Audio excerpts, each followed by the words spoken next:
One person.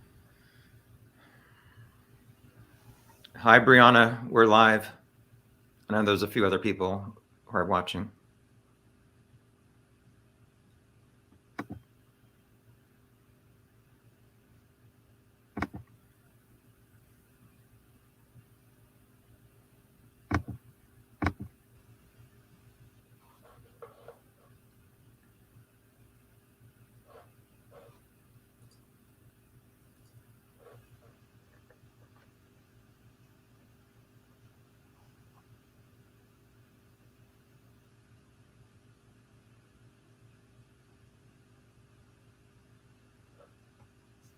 I did some cross promotion on my channel too, Tom. Okay. So we should have maybe some people from that are subscribed to me that might be popping in. All right. Yeah, I know some people on the Delphi video said they would join. Hi, Marge. Hi, Charles. Hi, Jay. Hey, Charles.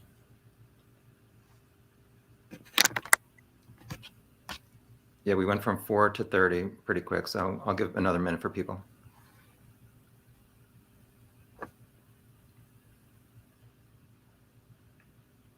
We'll start in a second here, you guys. If you want to join and ask us a question via video, just click the link in the description. Hi, Foxy. I love some of these screen names. Yeah, kind of takes on a different demeanor when you say it out loud.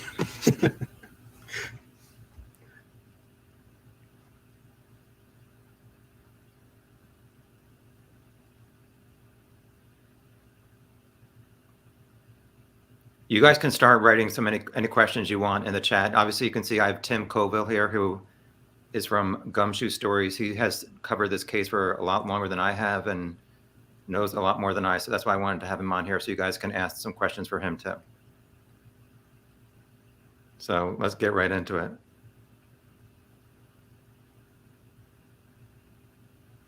So I guess I'll start. I was surprised that the police did not release any kind of update this year. Were you, Tim? Well, not so much. They've been quiet over the past few years, and last year was the 5-year anniversary, which 5 years, was kind of a milestone. Yeah. So I kind of internally predicted that for 6 years we wouldn't really see much. There's also been a tremendous amount of turnover in the Midlothian Police Department, so very few people that are involved in the case now are people who were involved at the beginning.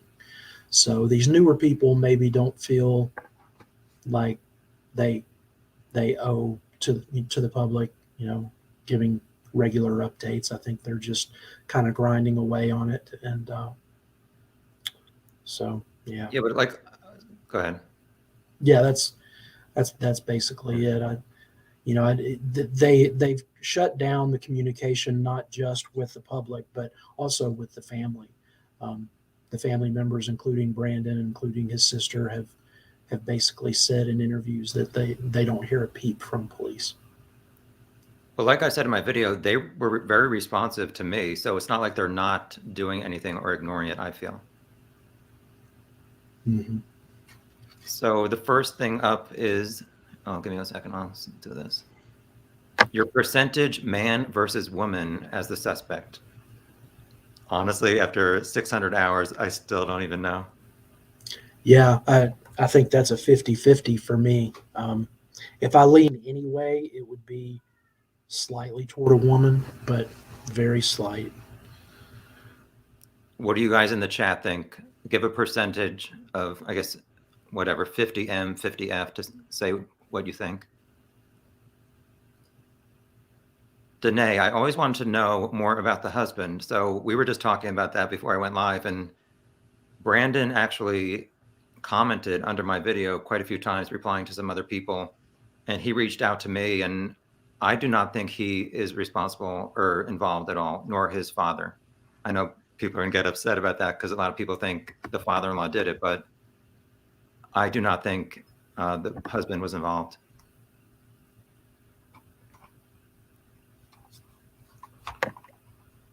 Marge, can you talk about the car in the neighboring parking lot?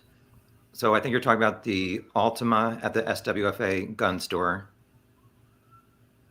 So I spent, if you saw my video, I spent like over 50 hours trying to figure out that license plate. And I believe since my video that the police did run some of those characters through their some kind of software they had, and unfortunately nothing came up based on my characters, which obviously was really disappointing. But even though they didn't find anything through that search, I think it's interesting that they researched that, based upon what you came up with. Even though they didn't get a hit, they're obviously still interested in that car.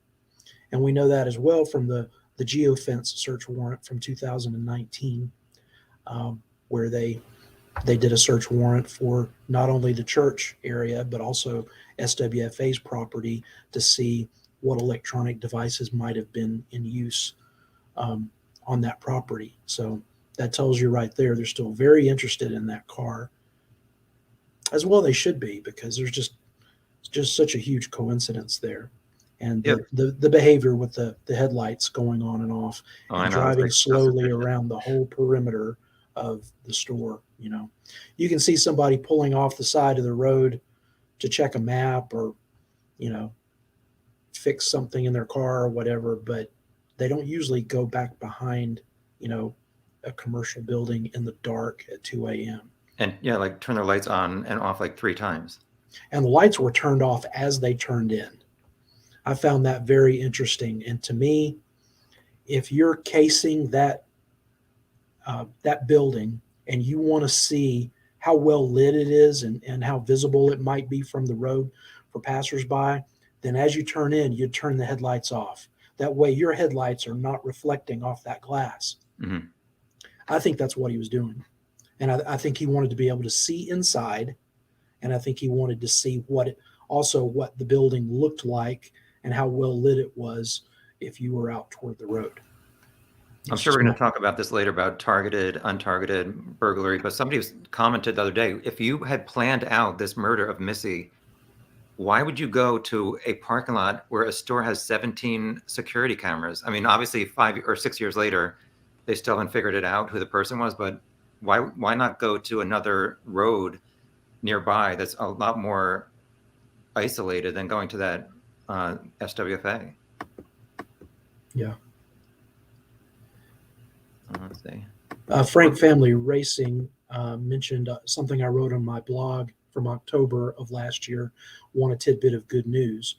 And after the post, I posted that I was leaning toward a burglary gone bad. What changed? Well, really nothing changed, Frank. I wrote that about a tidbit of good news because a detective on the case told me that they were doing some good things on the case. And so I thought that was good news, that there's at least some movement happening. And that could be anything. It could be that they're looking into genetic genealogy. Maybe they have some DNA that they're doing the family tree stuff that has that's helped solve some really cold cases across the country. So it could be something like that, or it could be something else. But they are doing some things. Whether that will lead to an arrest or not, who knows? But nothing's changed, and I do continue to lean toward a burglary gone bad. I could be wrong, but just there's a lot that causes me to think that it's more along the lines of a burglary than targeted, because I just don't see a lot of targeted behavior from that killer.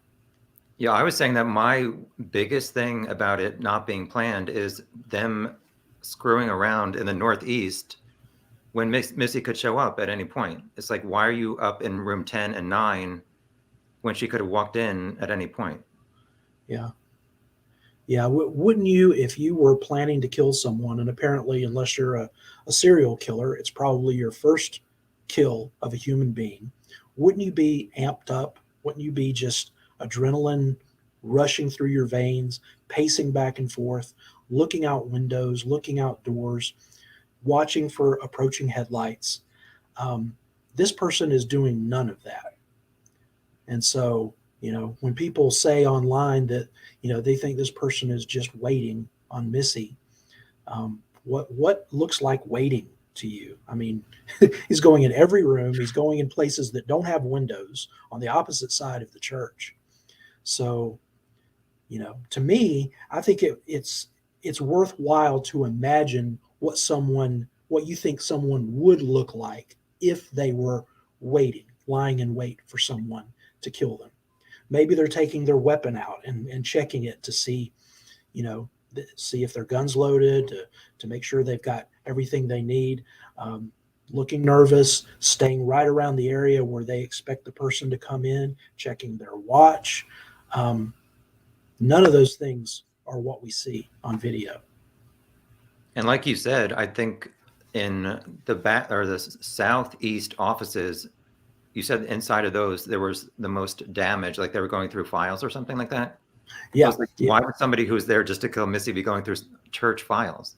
yeah, and that's why I believe that money was a motive. Some people just automatically rule out burglary because they don't see this person taking anything. But money is always number one on a burglar's list. They'd rather have that than something that they've got to go take to a pawn shop and sell, because there's risk in that. But there's no risk in cash if you can find cash. So this person did go into the office area, and there was filing cabinets, and they did disturb that room more than any others. And so if you were looking for a deposit bag, from the previous day's service, if you thought that maybe they didn't take that off site until Monday, then you'd look in desk drawers, you'd look in filing cabinets for a place where that might be stored. So it makes sense to me. And like I said, on their website, they would post their weekly bulletin, which included the previous week's collections, which normally was about $10,000. So anybody who saw their website would think this would be a good place to get some money on a Sunday night. Yeah, yeah, and some of that would have been online giving. Some of it would have been checks, but yeah, there would have been cash too. There's always people that will just put cash in an offering plate, and church burglaries have been on the rise for years now. People just don't have that mystique about a church being an untouchable place anymore like they used to, unfortunately. So, Joel Osteen's church in Houston, there was a heist. These people came in Sunday after either Sunday or Monday morning, same potential time frame as Missy, and they got away with like $600,000 worth of cash and credit card transaction receipts that they could potentially do identity theft. And as far as I know, those people were never caught. No, I think they recently found that money inside of it was like drywalled inside of a bathroom or something like that. It might have been a different case. Yeah. Oh, I okay. think it was $400,000. It was like maybe 6 months ago or less they found that money in a wall. Wow. Not doing you much good in a wall, is it? Let's see. The father-in-law, they actually cleared that guy. Yes, and people still say it was him. The FBI, the police confirmed he was in California, that he got on a plane. It's like you can't fake going through TSA and getting on a plane from California to Texas. Yeah. I get that people see a limp and assume that he had some vendetta against Misty, but like how many father-in-laws kill their daughter-in-law? I don't think it's that frequent. Yeah, and we've heard no testimony from anybody that there was even a bad relationship between Randy Bevers and Missy Bevers. But unfortunately, some of the rare video footage that we have of family members includes him. When he was at that police station along with Brandon, and so since that's one of the limited pieces of footage that we have, people kind of seized on that when they saw the way that he walked. But listen, that walk is not that out of the ordinary. There are plenty of people that walk with their feet turned out. And I feel like the father-in-law couldn't bend his right knee, whereas the killer did. Like I made a spreadsheet about it, and I looked at every single step that the killer took, and I think out of their 30-something steps that the killer did on video, only 3 of them they could not really bend their right leg, which it just didn't add up to me. And like I said, with the police and the FBI confirming that he was in California, it just, I know some people don't like to hear that, but I don't think he was involved. Cindy says, why do they not release more video?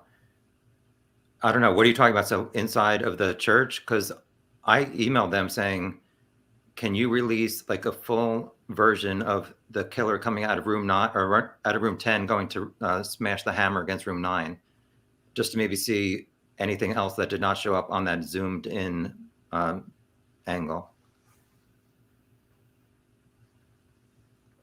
What did they say when you asked about releasing more footage? They didn't Did they reply. respond? That was Yeah. one they didn't reply to. And I think people may think that there's more footage than there actually is. There were only 4 cameras in that church, and I think the vast majority of the footage we've already seen. There may be some exterior footage, but given the dark and given the rain and everything, maybe that exterior footage was not very good quality. But the 4 cameras that were in that church, 2 of them were at the northeast and 2 of them were at the southwest. So that left 2 other corners that didn't even have cameras. And the cameras that were there had some limitations in the way they were calibrated with detecting motion and field of view. And, you had to be like right there in front of the camera and moving in order for it to continue to be on and continue to be recording. Otherwise, it would just shut off. So there were definitely some problems there. And the cameras were only in the hallways. So any footage of the killer would have only been when the killer was in the hallway. When the killer goes in any of the rooms, there's not going to be footage because there's no cameras in the rooms. Somebody just replied to one of my comments saying that when this case first came out, a local news station played Missy pulling into the church and her headlights shined on a car that was similar to the Altima in the church parking lot, which I had never heard that. Had you ever heard that? And then the news station took it off? No. And I mean, all due respect to what the person thinks they remember seeing, but there have been times that people seem to misremember footage that they thought they saw along the way. I'd be very surprised if there was anything that was ever released actually showing Missy pulling in.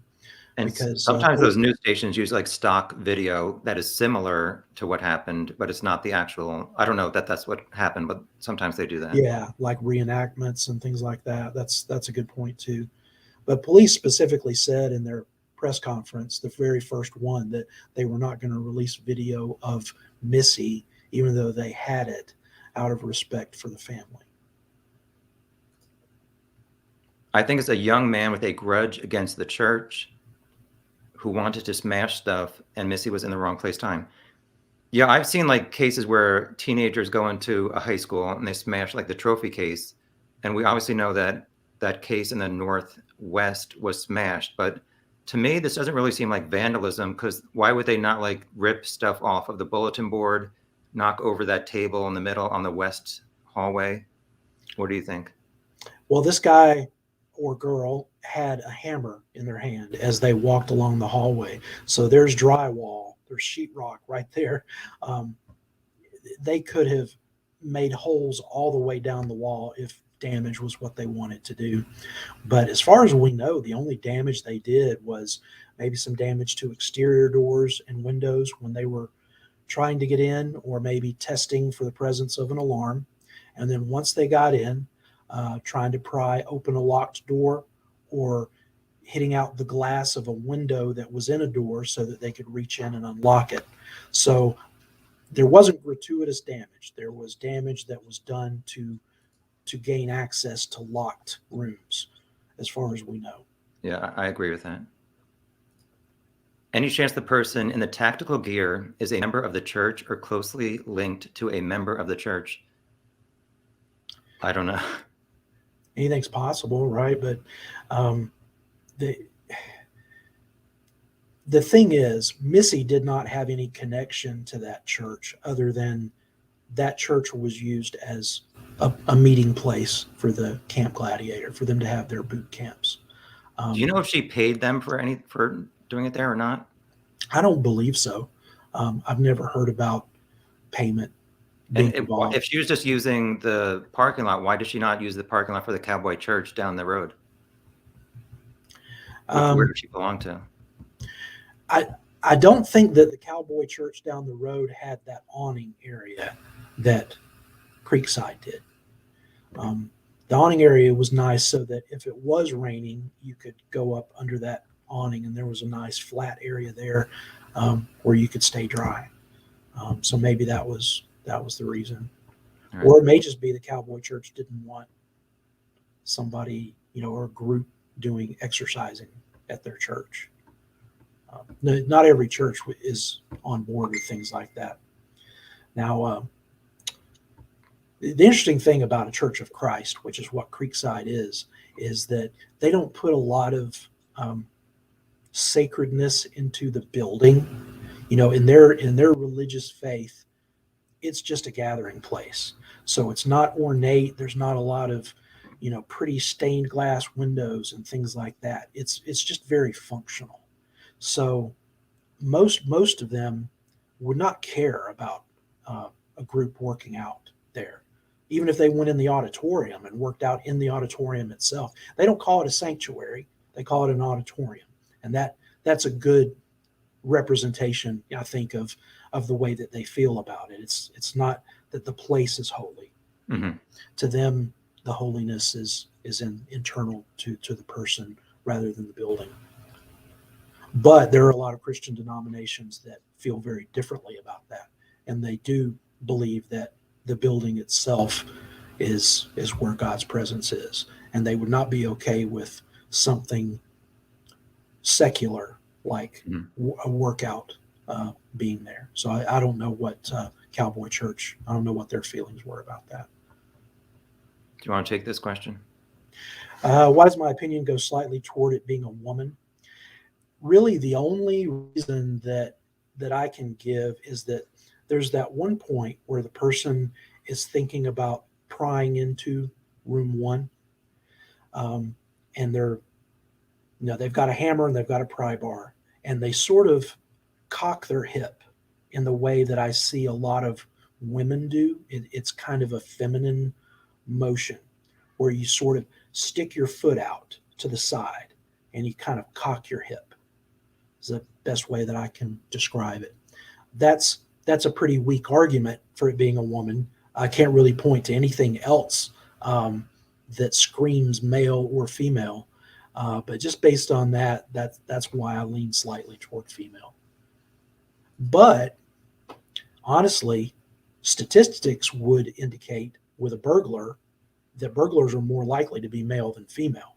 Mm-hmm. So you can look at it that way and go the other way with it. Corporal Kirshner thinks we don't live in an area where people are insane and do irrational things while driving every day. This is an old thing. I guess when we're talking about the Ultima.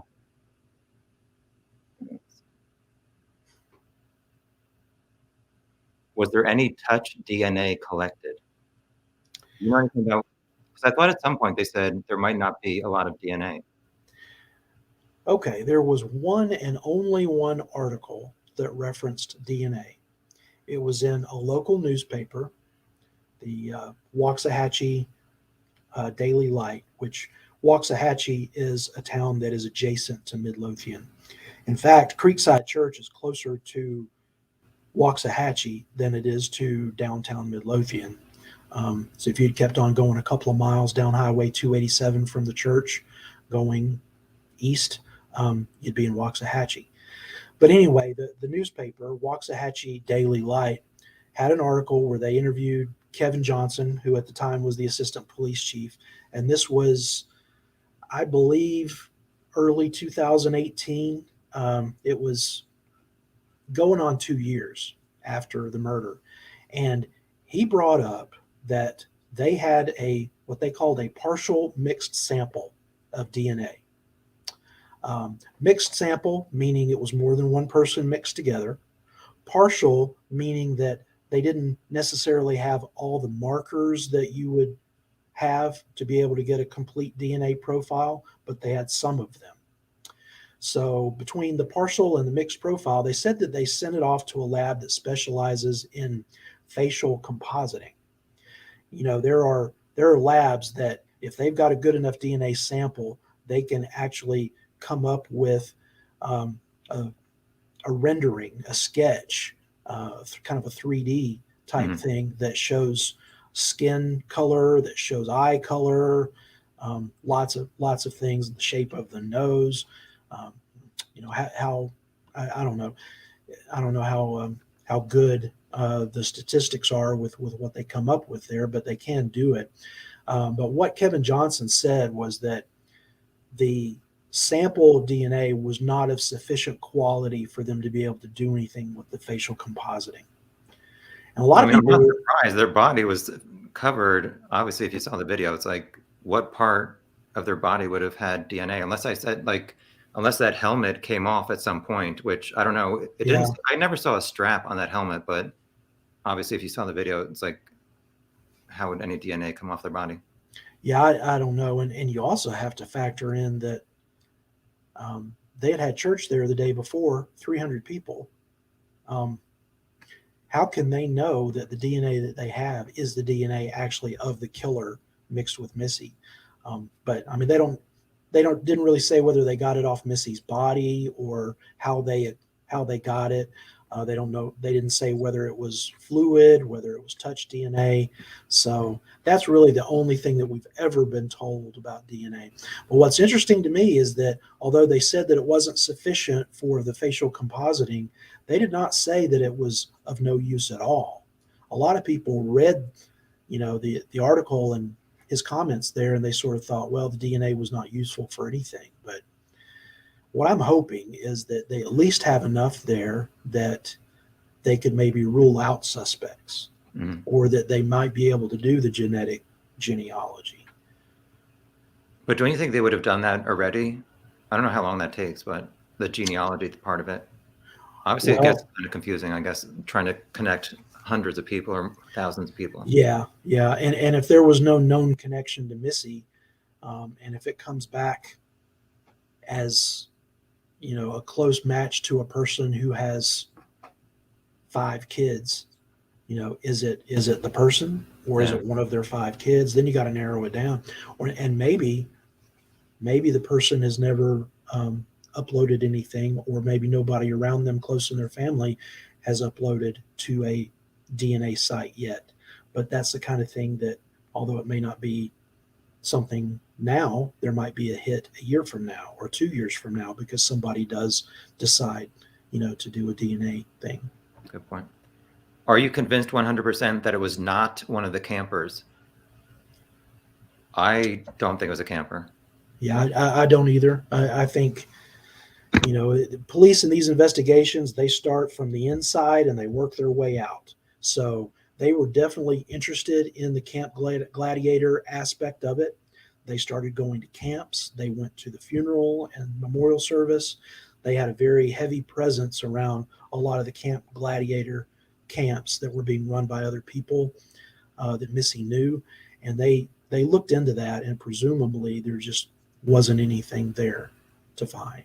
Some people have had some what I think are kind of harebrained theories about, ooh, these Camp Gladiator trainers are just cutthroat and they're competing with one another. And it's not like that. I mean, they don't make much money doing what they do, and from what I can tell, they're very supportive of one another. They want to see each other succeed, and Yeah, so one of the women said, if other people are succeeding, other trainers, it's good for you and your business. So it's not really like people are trying to steal clients. yeah, yeah. I think that that's a reach to think that there's anything to do with that. We may have missed Billy Wolf's question earlier. I don't know if you saw it. It says, "Do you think they know who did it, but can't prove it or have no clue?" I think more along the lines of have no clue, and that's just my own personal opinion about it being a burglary with no known connection to Missy. If it is a burglary, then police don't have a whole lot to go on, and you can't really blame them for not making headway if that's the case, because they've got to wait for a tip, they've got to wait for forensics to do something, or they've got to wait for somebody to talk. And if this person was solo and they never talk, then that's going to become very, very difficult to solve. Just like the Golden State Killer. That guy, he never told anybody. And the only way that he was ever going to get caught was when he was 72 years old, and it was genetic genealogy that got him. Yeah. There are people out there that can keep secrets. And hopefully this is not one of those people, but it seems to be the case so far. So some people who do not think it's a burglary, I agree. I mean, like I said, I have different opinions about whether it could be a burglary or not, but I don't know why they would go from room to room if, like I said, if there's a safe and the money is in the offices and they know that it's in that southeast corner, why are they going to every other, like literally it seems like they went in every single room. Well, think about where they came in and assume that this person's never been in this building before. They don't know where the offices are. We know they broke into the kitchen service door. They came out of the kitchen connections cafe, which is room 8. The kitchen's room 7. They came out of room 8 and they took a right. They were pretty far from the church offices. So they went counterclockwise and they worked their way around. And, you know, they've never been there before. So they got to open up every door to see where they are and what their bearings are. And I think that at the point where they're prying into that door and they kind of give up on it, Mm-hmm. and they look in the direction of the camera, underneath that camera on the wall is painted an arrow with the word church offices. I think that they saw that sign, and I think that that's why they stopped what they were doing, trying to pry into that locked door. I think they basically decided that probably wasn't much of anything anyway, because it's not. It's a closet. It's like a janitorial closet. You know, not as big a door as the other doors that they've been going in and out. It didn't have a little window on it. So I think they kind of figured out it's probably nothing of value there. And then they see that sign that says offices, and they immediately start walking that way.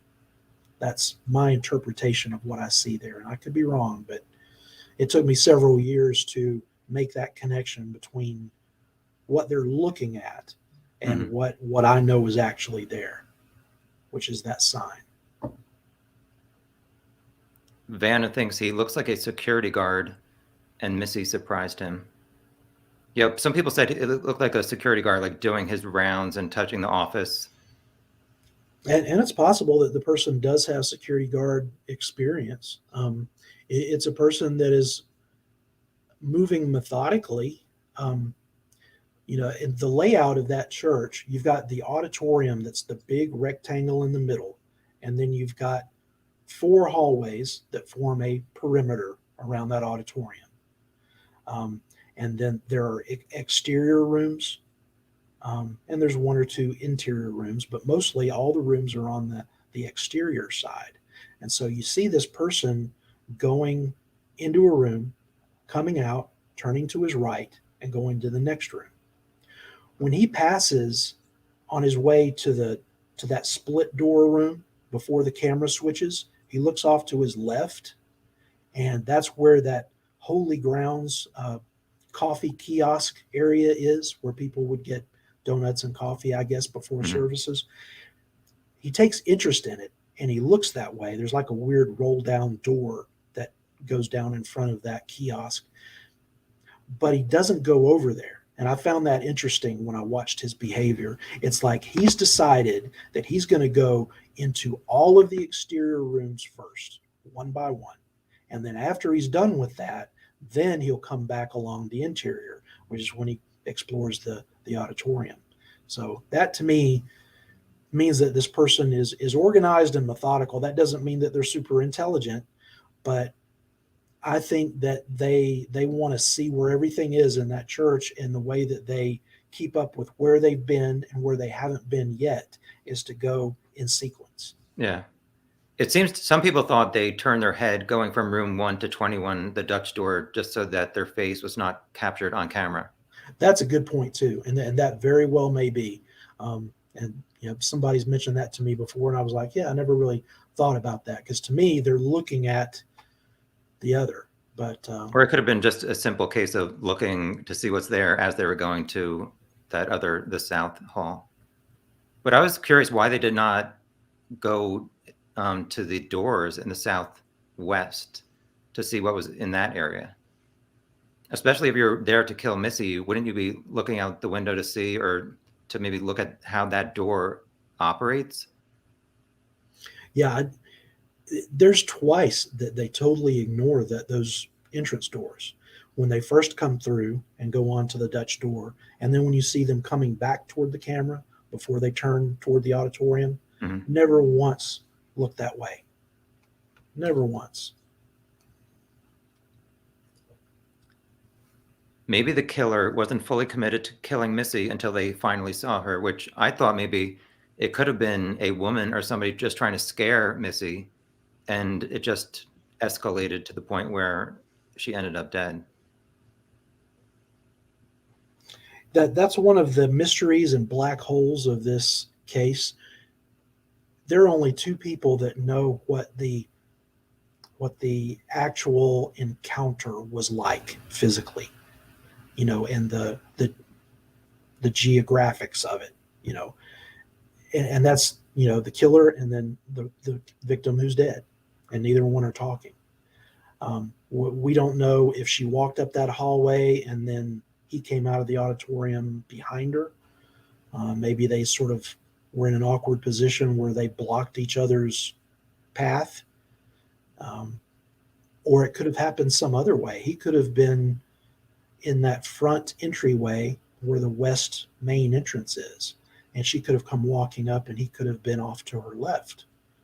Um, or he could have been down at the other end of the hallway, already in the hallway, and they saw each other from a great distance. Or they could have come around a corner, like in that Reese's peanut butter commercial, where the person has the chocolate and the person has the peanut butter, and they walk around a corner and they run into each other. And I don't mean to make light of the case, but just to give you a visual, it could have happened like that. They could have walked around corners, and the first time they saw each other could have been in very close quarters, already in each other's faces. And she would not, I mean, I think when she pulled in, she would not have seen a car, and she obviously would not be expecting somebody to be there in that crazy outfit waiting to kill her, which is this next point too. Why is somebody putting on all of this gear if they're just there to burglarize? I've thought about that one a lot over the years, and it took me until only recently to arrive at something that I feel comfortable with there, which is we can't just assume that church was the first and only place that this killer decided to go that night. Mm-hmm. When you think about it, if I brought you surveillance footage of a convenience store, and of some guy going in that convenience store and robbing the place and shooting the clerk, and that was all that you knew about the situation was what I showed you on that video, would you have any idea what that person's movements were that evening before he went in that convenience store? That could be the third convenience store that he went in. It could be the first. You don't know. And I think that we have to remember that we really don't know what was in this person's mind and what they were doing earlier in the evening before they went to this church. It's now 4:00 in the morning. What were they doing at 3 and 2 and 1 and midnight? And some people think that it was the person they pulled into SWFA to maybe rob that place, and that's why they were in such heavy gear. Something, maybe the security cameras or something else spooked them, and then they went to the church down the street. I think that's a very compelling argument, because if they had their eye on SWFA already, they would have seen all those cameras.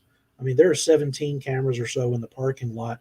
There's a total of like 150 cameras at that location, including the interior. I've spoken with the owner, and that was the number he gave me, was 150 cameras. Wow. And many of them very high resolution, very high def.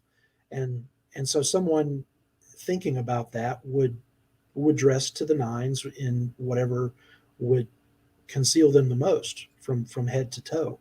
But another option is maybe the person started out the night not knowing where they were going to go. Maybe they decided they were going to go up Highway 287 and see what was there. And maybe they dressed for the worst case scenario.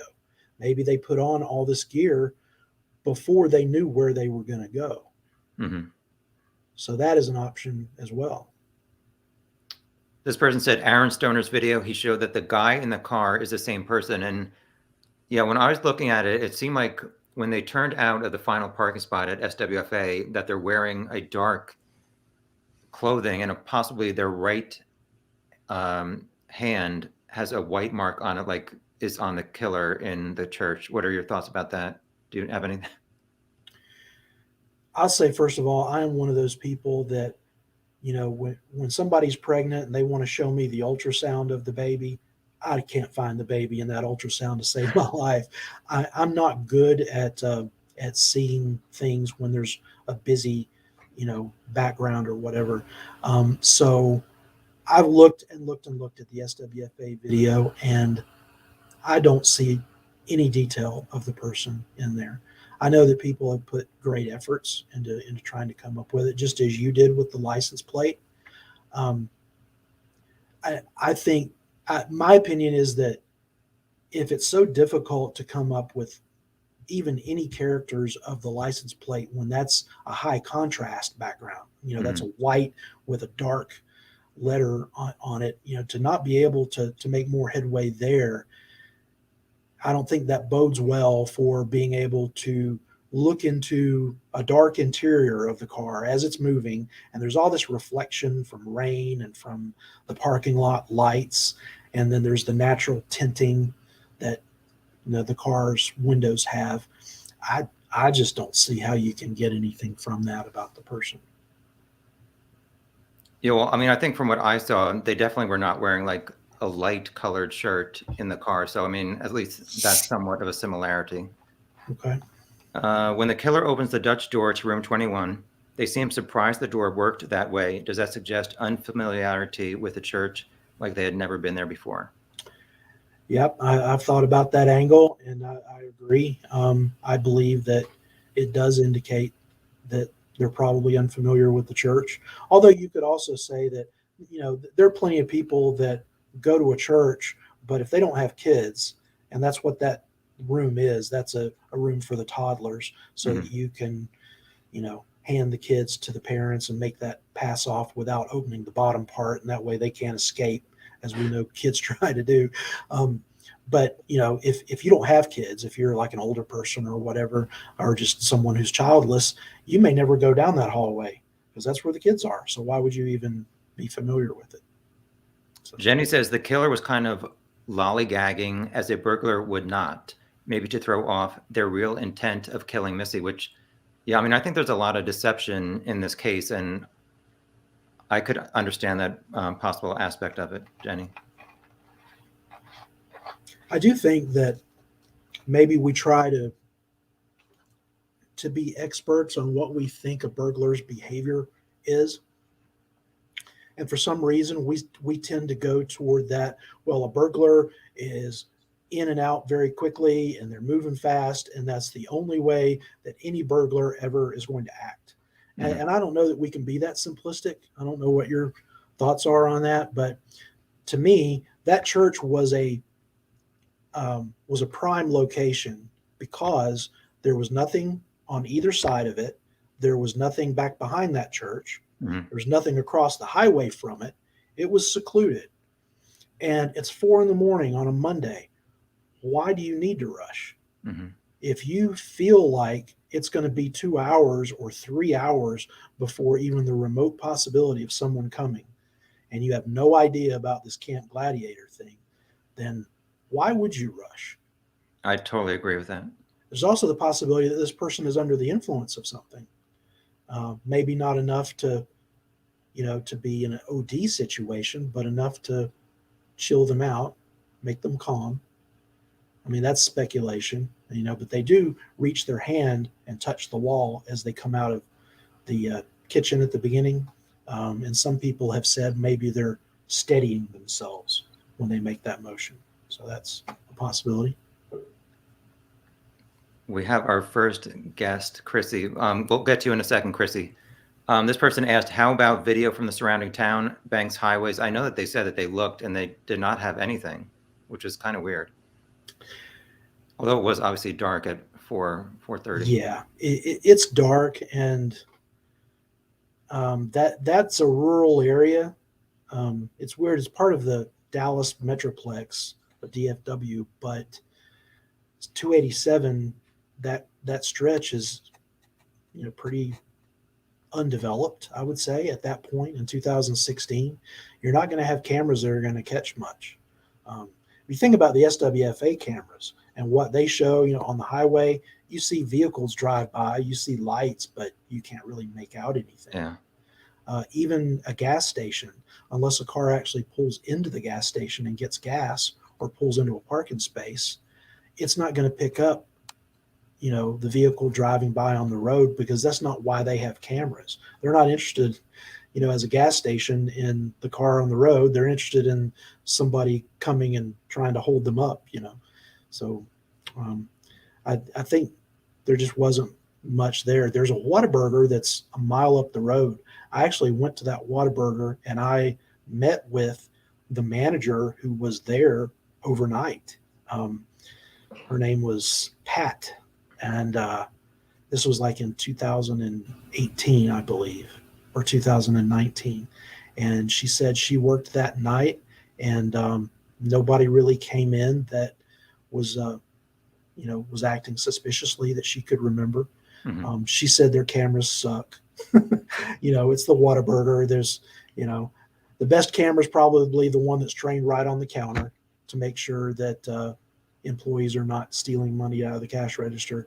And there might be a camera at the drive-through, but she did say that police did come and spend several hours there at Whataburger, talking to them about anybody that might have come in, and trying to get what footage they could. But I don't think anything came of it. Well, I've never heard that. I just want to take this opportunity to say thank you for all your work on this case and for joining this chat. I really appreciate it. Next. If I'm going to surprise and get into a physical fight with someone who I know is fit and could kick my butt and I have hours to prepare, why am I just taking a couple of household tools with me? Well, we don't know that they have a gun also on their body or somewhere underneath that stuff that they're wearing.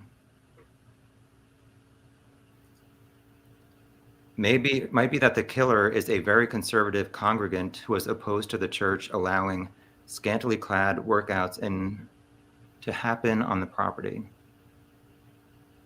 Yeah, again, like I mentioned before, that particular church is not, they're not really going to be hung up on things like that.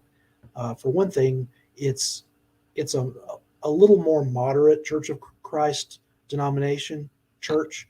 Although they were affiliated with the Church of Christ, a lot of Church of Christ churches, the traditional ones, don't have any music at all in their services. It's just a cappella. But this one has music, and they have guitar and piano and typical musical instruments. So that was one thing that makes them a little bit different from other Church of Christs. And that they just, I think that they liked that they were doing something for the community, for people in the community, allowing them to work out. And 95% of the time, these people were working out in the parking lot. It was very rare that they went inside and worked out. So just, I just don't think that there was anything to that anybody would get hung up on in this congregation. Tids asks, have you seen the evidence the perp had an artificial leg? Obviously, Aaron Stone has some videos on that. I mean, I can see how he can think that, but overall, I would say no. Like, I contacted 18 or so doctors, and they had some differing opinions. But if I had to say yes or no, I would say no, because one of the doctors said when the killer is at room 1, trying to use that pry bar, their right leg, which Aaron said is a prosthetic, they're kind of putting their weight on that. And the doctor said that someone with a prosthetic leg could not put their weight on a prosthetic leg. Hmm. Yeah, Aaron Stoner did put a lot of effort into his videos on the case, just like you've done. Um, but he got really heavy into photo filtering and things like that, and he doesn't have specialized professional knowledge in that area. So I would caution people as to how much they try to read from still frames. Um, there's just a lot of artifacts and things that get introduced in filtering and photo editing where you see things that may not have originally been part of the video. And when you think about it, video is 30 frames per second, 60 frames per second sometimes. That's a lot of frames in 1 second of film. And if you think you see something in one frame, you ought to be able to find it in 30 frames. You ought to be able to find it in multiple frames around it before and after. But people will look at a particular frame, or they'll take a screenshot with their camera as the video is playing on their phone, and then they'll try to interpret something from that one frame. And typically, I don't think that that's a good way to do it. And we see things that aren't there sometimes. Do you think that there was a second person waiting and the tactical gear person is a misdirection? I do not think so. I do not think so. There may have been someone outside, maybe, but not inside the church, because if they were inside the church, then you've got these motion activated cameras that would have been competing with one another. And police would have very quickly learned from looking at the footage from the different cameras that there was one person here and there was another person here. And they, in multiple search warrants, they stated that only one person is seen in the church. But that does not mean that there wasn't a second person in the car, because I was thinking if it was targeted, why, if they're just walking around like that, maybe they're expecting the person in the car to somehow contact them and saying, okay, Missy is here, but they did that phone search and I guess they did not find people communicating via phone to let the other person know. So I don't know. You also have to think that the more people are involved in a crime, the greater the risk that someone is going to talk, especially when you start looking at rewards. And the reward has gone up on this case to $150,000. And so if there was somebody who was money motivated who knew anything about this killer, you'd have to think that that would have enticed them to come forward. Going back to male versus female, you've seen Brat's Green Man, right? Yes. Animation. To me, that seemed fairly convincing that it was more male than female. Do you think, though, that when you look at the Green Man, that there's biases that can come in there because you're looking at someone who doesn't have hair, that doesn't have the curvature, I don't know. To me, it's very risky to look at that and not think male because of reasons other than, what we're really seeing. So I don't know. Do you still believe it was a gunshot wound that may have killed Missy? Based on the information that I have, I'm very confident saying it was a gunshot wound that killed Missy.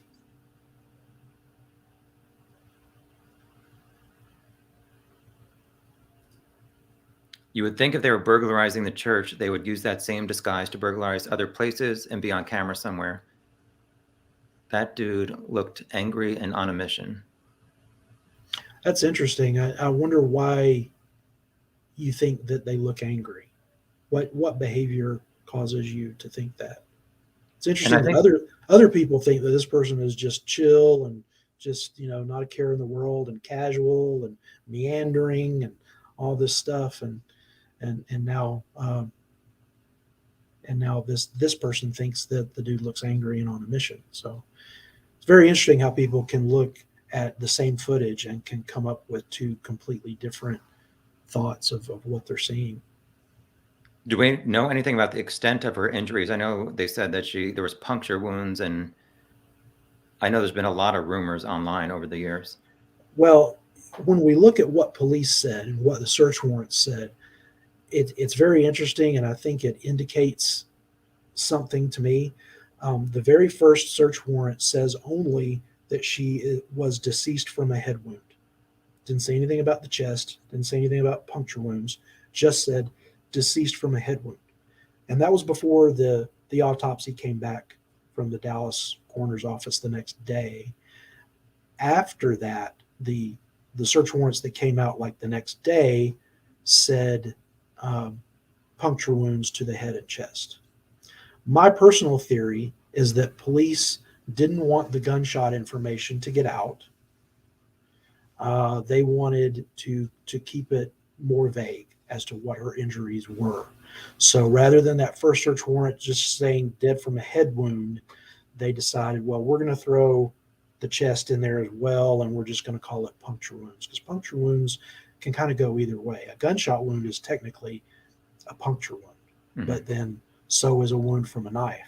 So is an injury from glass if you crash through a glass display case as you're shot,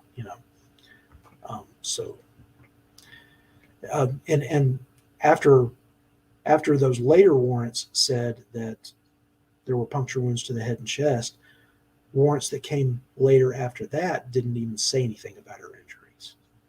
So it went from specific head wound to puncture wounds to the head and chest to, well, we're not even going to talk about the injuries. Mm-hmm. I think that they really wanted to guard that information as information that only the killer would know. Who would have benefited from her death? I don't know. I tried to think of this, but you have any thoughts? Because obviously I think you think it was not related to her, or else they would have found it by now. Yeah, the question of who would have benefited from her death only really is relevant if you think it was a targeted death, which I don't. But if we're arguing that scenario, then obviously if she's having an affair, which there were some things going on extramarital to the marriage, then a spurned lover could kill her out of revenge. Revenge is very often a reason that people kill each other. Jealousy. It could be the spouse of a lover. So, those people would benefit. You've also got, the husband benefits if he's in a marriage that he wants to get out of, but he doesn't believe in divorce. A husband can kill a wife to tie up that end. So those are theories. I don't think that they apply here, but those are things that police would obviously have looked at, and they're valid to look at. Murder and burglaries usually don't mix. Well, most burglaries are not interrupted, right? And if a burglary is interrupted, then all bets are off because you're in a very, very high stress situation. One time I did some research to try to learn a little bit more about the dynamics of murders that happen without really the person intending for them to happen. They're in the course of committing another crime, and then they end up committing felony murder, as it's called, but it wasn't really their intention. And on Quora, where people can ask questions and other people can give answers to them on Quora, there was a guy that was in law enforcement, and he talked about when he was doing some training, and they did a scenario of an armored car heist, and they had the police officers, the people who were really in law enforcement, play the role of the people who were holding up this armored car. And in this scenario, he said he was amazed that he and a lot of the other law enforcement people who were playing the bad guys accidentally, quote unquote, killed their victims. And I don't know how they did it. I don't know if they had blanks in their guns or whatever. But he said that there's so much adrenaline going and you're so nervous that anything can happen. So I think it's very possible in a burglary for this person to have killed Missy without even necessarily intending to kill her. Yeah, like I was saying, maybe she fought back and they were just, not that I'm blaming her, but they were defending themselves. Because That like I can said, happen. she took classes for self-defense and kickboxing or whatever. So I mean, that's, I think, a possibility. Yeah. Or maybe he just takes the gun out to point it at her to scare her, and itchy trigger finger, because you're nervous, and it doesn't take many pounds of pressure on that trigger for it to go off. And it happens all the time.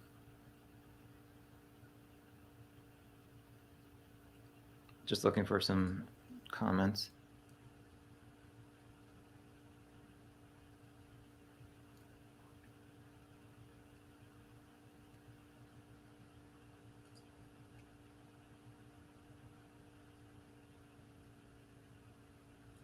Do you know if the church had a safe or not? The church did not have a safe. I know that for a fact. But you said that they did deposit the money on Sunday nights, correct? At a drop off or That something? they did. They did not leave it on site. But what matters is what the killer knew, or what the killer hoped. If this happened on a Wednesday night, would you think it was a burglary as much as you do on a Sunday night? Because I would not. I think the Sunday night influences my thoughts that it could be a burglary of a church, at least. Yeah, I think that's a good point.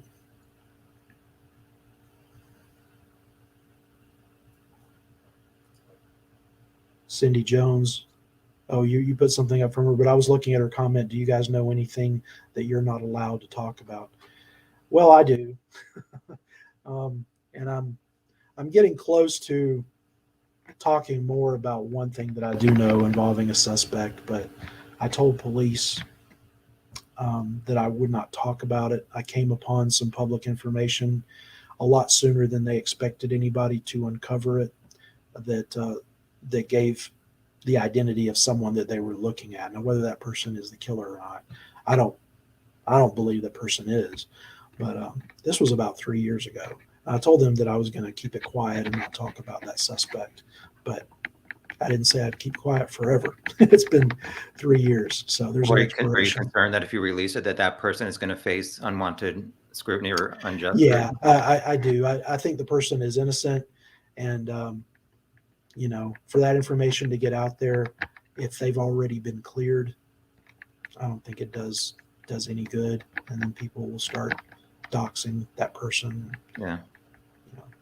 And it was different when it was Bobby Wayne Henry. I found the Bobby Wayne Henry information pretty much before anybody else did, and he checked so many boxes that it's like, oh man, let's talk about Bobby Wayne Henry. How come nobody's talking about this guy? And there were things in his past that, even though he's not the guy, apparently, I don't feel so bad about talking about him like we did, because I feel like he's gotten away with a lot of things. Did he ever go? I know he was held in jail for a while, but did he ever actually? I tried to look online, and I did not see that he ever went to jail for what he was arrested for later. No, he was released, and they didn't prosecute him because there was child pornography that was on a laptop that was seized as part of the search warrant, and they could not prove that he was the one who was in exclusive possession of that laptop that would have been the only one to download it. And he basically threw family members under the bus, family members being his daughter and her cousin, And that tells you something too. What kind of person says, oh no, it was my daughter, she downloaded that child porn? Right? But they let him go, and they chose not to prosecute, not to indict. Maybe the gear was to disguise identity as well as motive. Yes, I agree with that. I mean, that gear, it's like, it does a good who job. even has that? Why doesn't anybody recognize this gear as somebody who owned that? Well, it could be kind of pieced together. The helmet may not necessarily be law enforcement helmet. It might be a paintball helmet. The pants could just be plain black pants. That video is not really good enough quality for us to see a real granular detail of that outfit. But to me, the one thing that is specific to it being law enforcement is that tactical vest. You know, it has police on the back and it's got the little pockets on the front. But everything else is just kind of cobbled together. Um, they're wearing a baklava, but you can get those anywhere. They're wearing boots of some kind, but you get those anywhere. The pants you get anywhere. Gloves you get anywhere. The helmet could be motorcycle or paintball helmet. So it's not really like it's head to toe police gear. You know what I mean? Mhm. But that vest is like, I don't know, like how many people own that? Because it did seem to be fairly realistic from But what I saw. you can get things like that online. You can get them from Army Navy surplus stores. They're pretty plentiful from what I've been told. From what I saw, somebody somehow tracked that somebody ordered a vest that was kind of similar from China in March of 2016. I don't know what that was about, if that was true or not.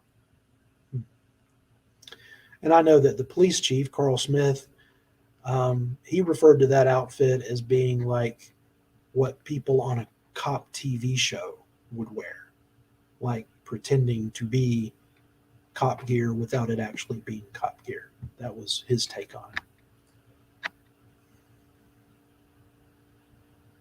Jenny says the gait, she doesn't think it was faked because obviously they covered their entire identity, but you can't really fake the way you walk, at least for an extended period of time. Although I think they kind of walk different ways in different camera views. Do you think that it's possible that the gear that the person is wearing is influencing the way that he walks? Well, like I said, if it's a man and he's protecting himself, he might be wearing a cup, and that would affect the way he walks. Yeah. So it's You like, know, why would some you put on all this protective gear if you're a man and if you have access to a protective cup? I would think he would put that on also.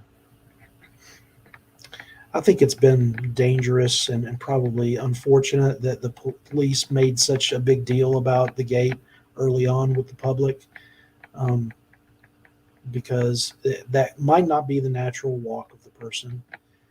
And even if it is, it's not, it's just not that unusual. You can go on YouTube and you can look up, you can actually search up people walking, and you can find like New York City and these different big cities where someone has like a GoPro cam or something, and they're just walking, and you've just got teams of people walking on the sidewalk, and you just watch the way they walk, and there are a lot of people that walk with their feet turned out. Yeah, I've tried to look and see people who are walking near me, and I've not really seen that many people that have that similar walk just in Um, real life, but only about like 20 people, but it I wasn't sent that common to I me. sent a friend of mine a photo of a police officer.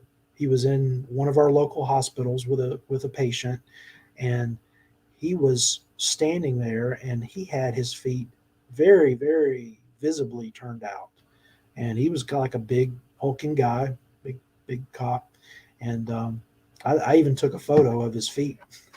Not because I think that he went down to Midlothian and killed Missy Bevers, but just this random police officer, who lives 6 hours away from Midlothian, has his feet turned out. And I see it a lot when I just watch people walk. So I saw this question that I know you know the answer to, so go for it. Oh, yeah. Um, what that is that's in the killer's hand is a plastic storage bin, like you can find at Walmart or at Target. They sell them sometimes in 3 packs, and it's got little slits in it, um, along the sides, and it's kind of pliable a little bit. I mean, it's fairly sturdy, um, but you put things in it. It's just got an open top. It doesn't have like a cover or anything. And this church had this in room 10, and there were some small tools in it. And the killer came out of room 10 with that little basket, that little storage bin that had those small tools in it. to me, another reason for it not being a targeted killing of Missy, because if you're if you've got a gun on you and a hammer and a pry bar and you're about to kill somebody, why do you care about a little storage bin that has like sockets and things like that in it? It's not going to help you kill somebody. Yeah, that I totally agree with that. Billy, thank you for your donation. I appreciate it. John says, I really feel it was some random neck bread I think type he means guy. neck beard. Oh, Nick. Who wanted to do something fun one night and ran into her by accident.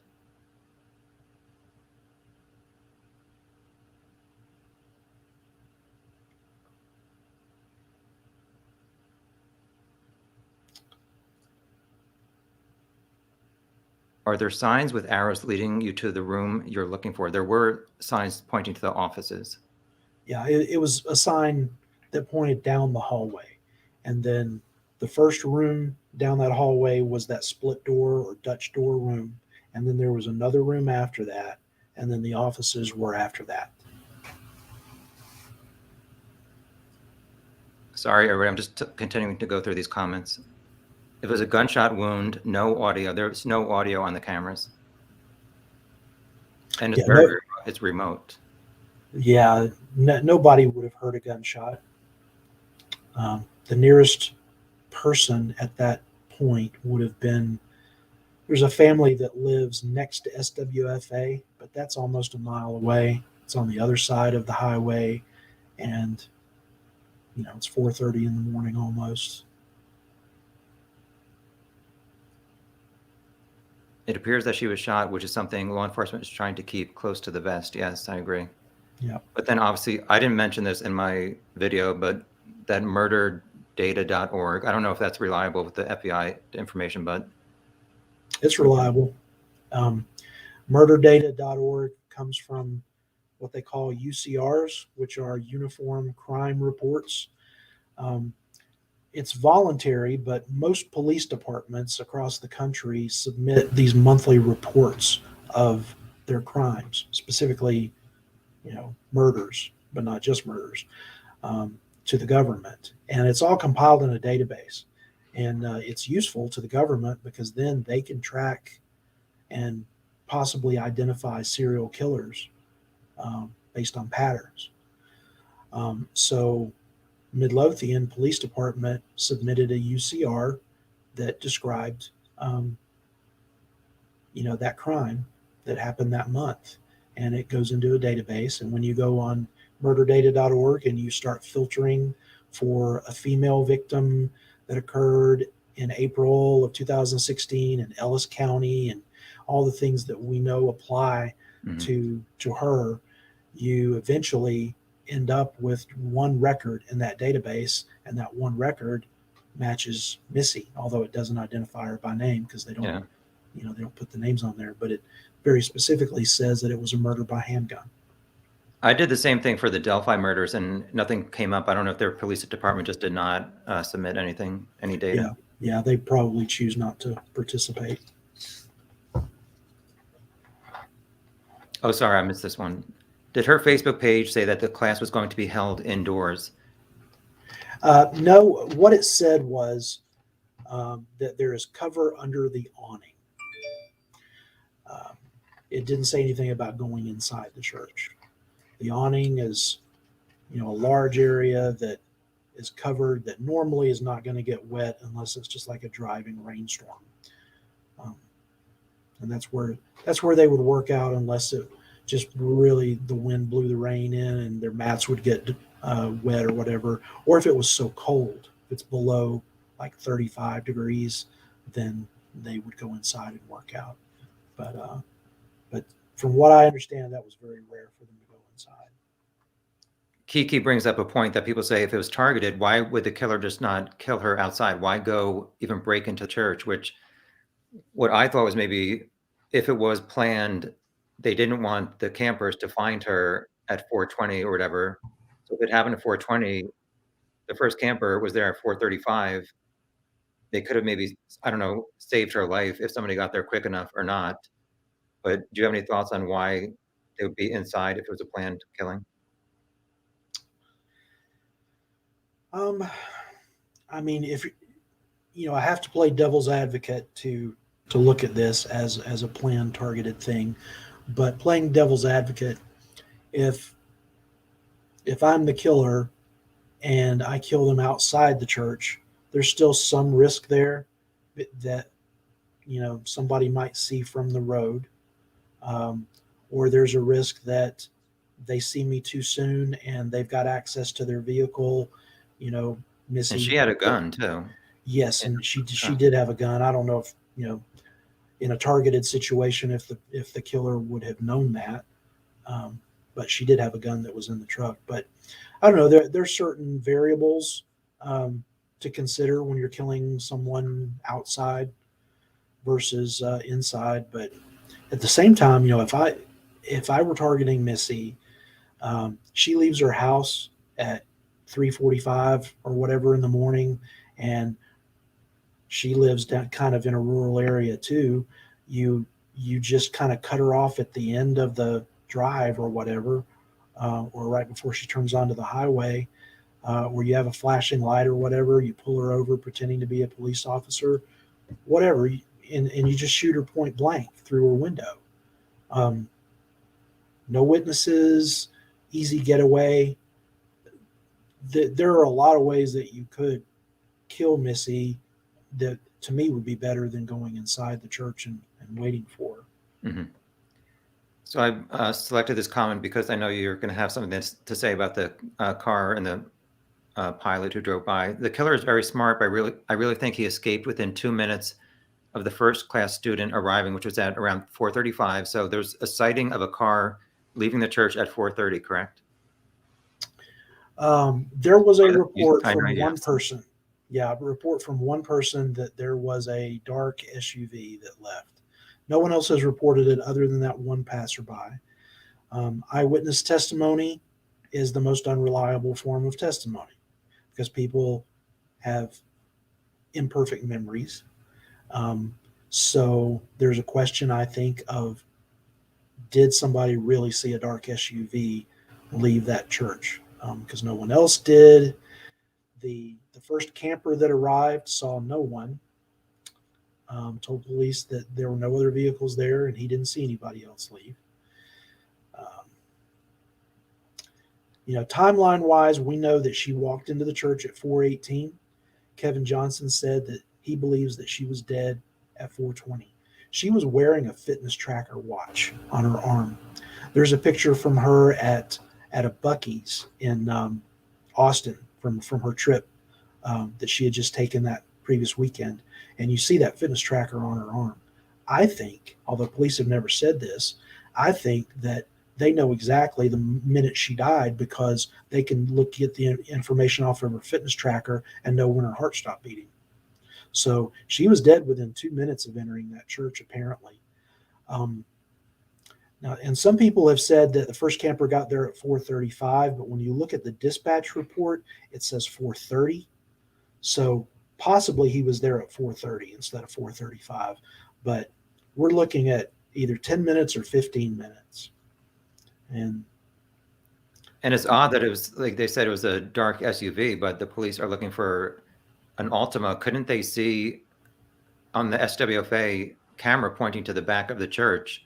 I would think they would be able to tell if it was an Altima-like car or an SUV or a truck or something else. I don't think so. It is so far away and dark. I think the most you would be able to see it all is a vehicle with lights. I don't think you'd be able to tell what type of vehicle or anything like that. Or if they turn the lights off, like if it was the Altima driver doing the same thing like they did at the gun store.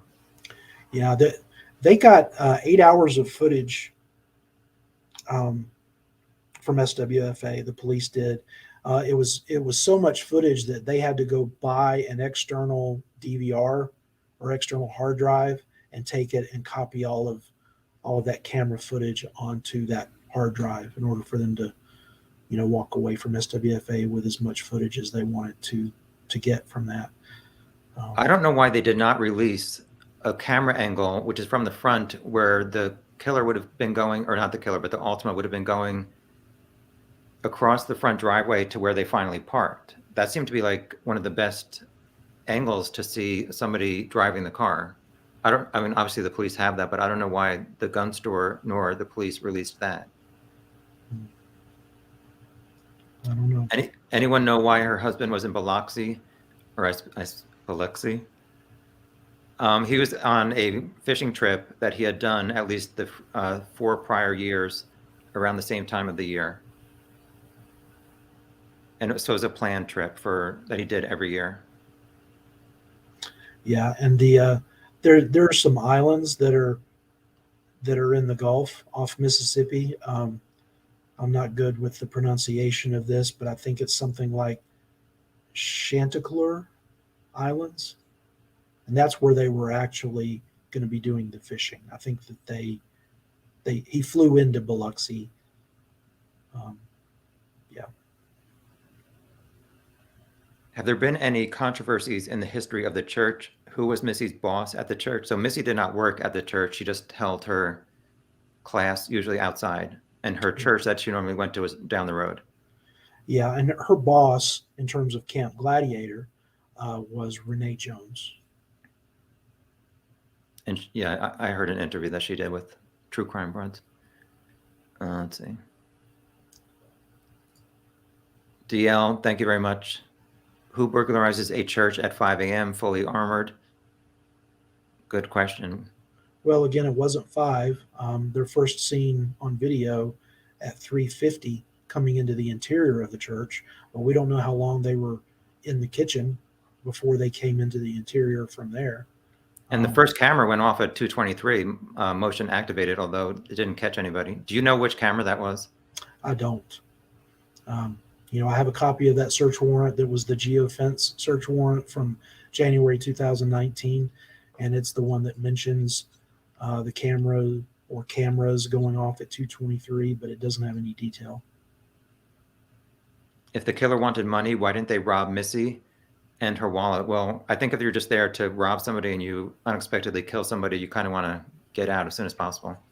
Yeah, if you're committing a burglary and somebody comes in and surprises you and you kill them, how many people in that situation have we ever read about that would actually go rifling through somebody's pants to take their wallet off their finger? Actually, I saw a recent case which was horrible. Some guy shot somebody in his head, and 4 people took stuff out of the guy's wallet and pants. Wow. But generally, I mean, you think about if this was an interrupted burglary, if this guy has encountered Missy and has killed her, he has no idea that maybe somebody else is about to walk through that door. He can't assume that Missy's alone. So why would he hang around to steal anything? To me, if I were in his shoes, I'd be hightailing it for the door and not stopping. And that's another reason why I don't think it was planned, because you don't know who's coming, or either before her or at the same time. So why are you in the Northeast not looking to see who's coming in? It just doesn't make sense. That's a good point. And I've thought about this a lot in terms of the timeline. Say that I was the killer and that I did target Missy and expected her to come and knew all about her schedule and knew that she had her early bird campers that started working out at 4:30 every day. And she normally got there around 4. When it gets to be like 4:15 and she's not there yet, wouldn't you abort mission at that point? Because if she does get there in the next few minutes, she could be arriving simultaneously with her campers. And why would you take that risk? And there were 2 people who were supposed to be at the 4:30 early class who, one had a flat tire, and the other person, I guess because it was raining, they decided not to go. That's right. And in fact, that the guy that got there at 4:30, he was an early bird camper making his first workout. And he was either right on time or just a little bit late, and he didn't know how to get in. Mm-hmm. He didn't know how to get in the church. Now, I know there's some discrepancy between how they got in. I believe Missy's sister-in-law said he called somebody who said to turn that lock in the southwest. Mm-hmm. Do you know if that's true or not? I know that they entered through that southwest entrance, or the awning entrance, and yes, there was that thumb turn, like a deadbolt thumb turn, that he didn't know that the door was unlocked, and all you had to do was turn that thumb turn while opening the door. So he thought it was locked. I know based upon, I have spoken to a couple of the campers that morning, and they both told me that they entered through the southwest corner, through the southwest entrance at 5 o'clock, and that there were five of them, and they all entered basically together. And as I understand it, the camper that had the flat tire, she was the one who actually got them in. After she got her flat tire fixed, she was supposed to be there at 4:30. She ended up getting there right at 5, and that's when they went in. Do you know why people wondered why there are two 911 calls? Do you have any clarification on that? Just speculation. I think, I think whoever physically found her may have called 911, and then someone else walked in and just made a duplicate call, maybe, because they didn't know that. You got to imagine that there was just chaos. These people were freaking out, and so I could see two people making two different calls, and then one gets aborted because they realized that the call's already been made. John said, I do think the cops have video of the killer and Missy seeing each other, which it seems like that hallway, if you watch the beginning of, or the part of the video where the killer's coming down to room 2, it does not turn on until they're close to that door because the motion activated. Yeah. And that's what police said. Once Missy went past that area, it turned off. So I don't know that they do have more video. The search warrants very specifically state that the encounter's not caught on camera. It only says that Missy is moving in the direction of the killer's location. But it's kind of hard to understand what that means because it's kind of vague the way that they worded it. But the actual physicalness of the encounter is not captured on camera. They say that in their search warrants. But maybe, I guess it's possible that the two of them were captured in a video frame, before they physically got into the altercation. I don't think so, though. Do you think it was a local?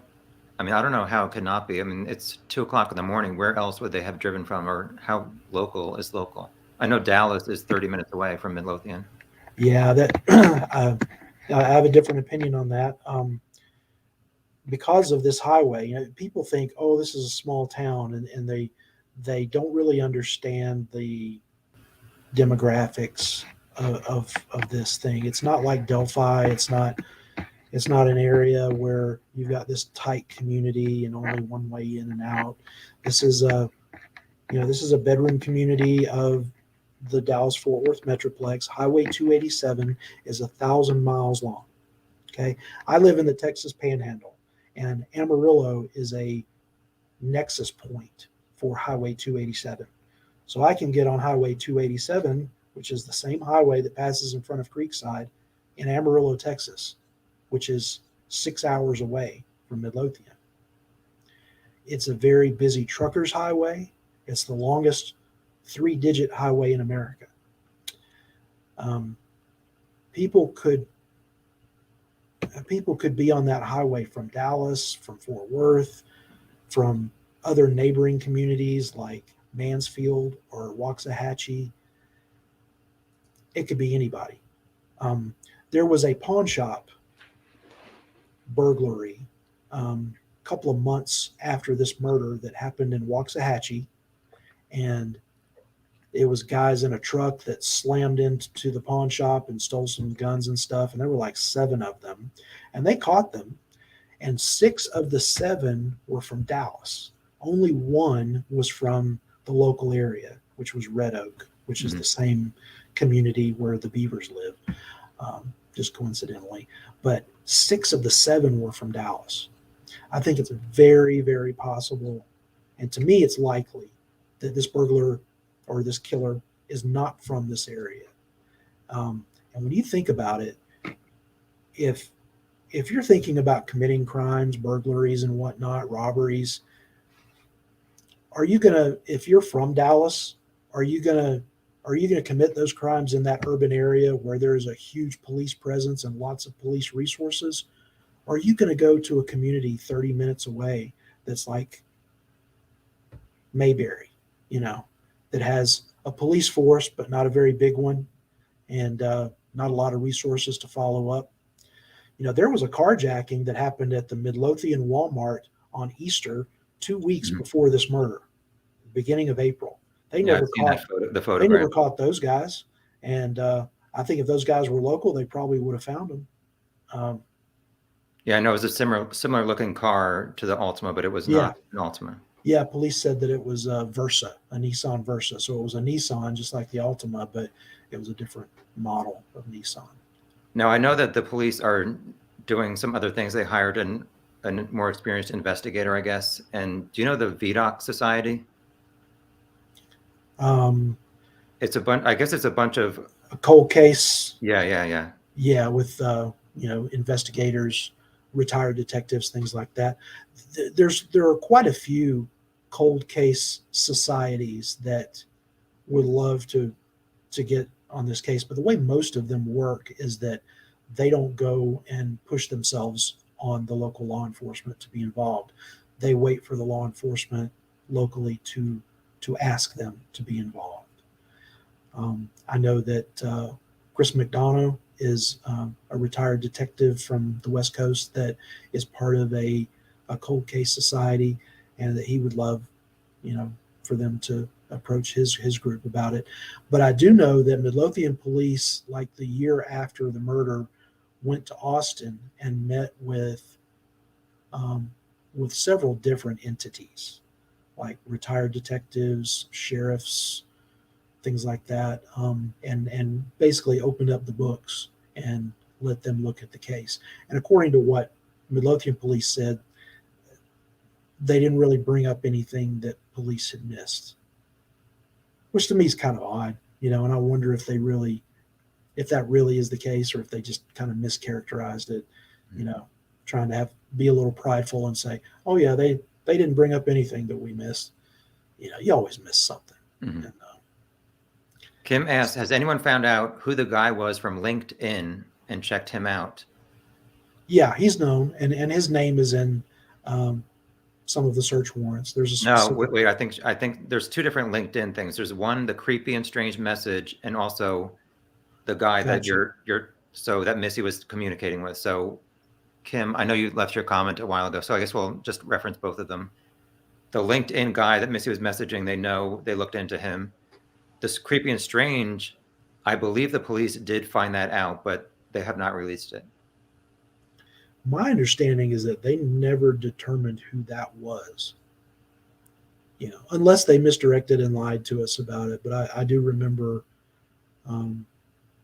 I remember one clip of Kevin Johnson, I think, saying that that didn't lead anywhere. LinkedIn doesn't necessarily save deleted messages on their server, and I think that was the problem here. Is by the time police tried to track that down, the creepy message couldn't really be traced Yeah, back but to I a understand that. But particular person. if somebody initiates a message to somebody, you have to find that person on LinkedIn. So you have to either search Missy or click on her profile. So why can LinkedIn not see who looked at Missy's profile or searched it or clicked send message? I understand that the content of the message was deleted, but why can't you find out who clicked on her profile? That seems, because they're always suggesting people based on who you're looking at. So I don't know if they tried that or what. Yeah, and I have my own theory, and it could be wrong. I don't think that they're. Let me put it this way: I think that the person that Missy was carrying on a relationship with via LinkedIn and the creepy message guy, I think they could be one and the same. I think that she was in Austin at this conference, and I think that her friend may have seen her phone screen when she got a message that might have been a risque kind of a message from someone that Missy was already being flirtatious with, and that Missy had to kind of play dumb with it at that point. Yeah, And I this think is then it's I said that in my speculation. video. Yeah, it's speculation, but I could see how that could have happened, where Missy would have said, "I don't know who this guy is, this pervert," when she really may have known that it was somebody that she knew, but didn't want her friend to know that she knew. I agree with that. Charles wants to know any idea how tall she is. They did release a press release saying about 5'8" and some kind of fraction. No, 5'8" plus or minus 1.3 or 8 inches. So 5'7" to 5'9" approximately. Yeah, and that 5'8" that they've given is from the floor to the top of the helmet. So it's not the person's actual height, it's their clothed height. So they're actually a pretty short person.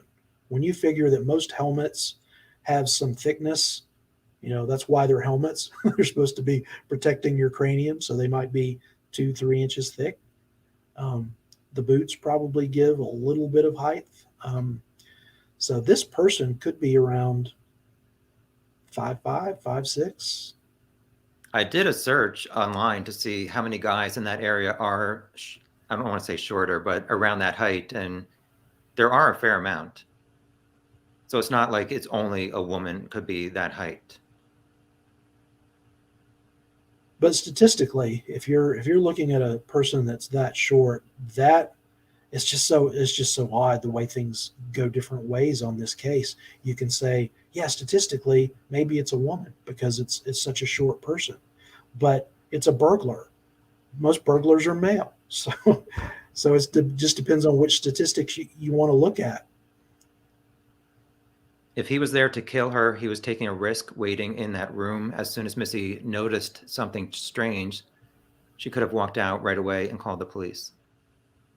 Yeah, which again goes to my argument that if I'm there to kill her, I'm going to wait right there um, for her to come in. And the thing is, she wouldn't necessarily have even come in. And why are you leaving the doors open when she's there a few times a week and the lights are usually off and the doors are closed? Like she would notice something was up. Well, Unless they closed them at 4:15 before she came. I don't know. well, the outside doors were closed and locked. The interior doors are always open. That's just how they do things. You got two But sets even of room doors. 2, having the door wide open, because that one stayed open. It didn't Oh, close on its own. yeah. I don't know. I don't. I do know that church wasn't good about locking things, like even the offices. They believed that the offices were not even locked. The auditorium was probably not locked, um, and so I don't think they would care too much about whether a particular door was open or closed necessarily. Patricia said it's suspicious that the husband had such a great alibi. Is it really though? Is it really?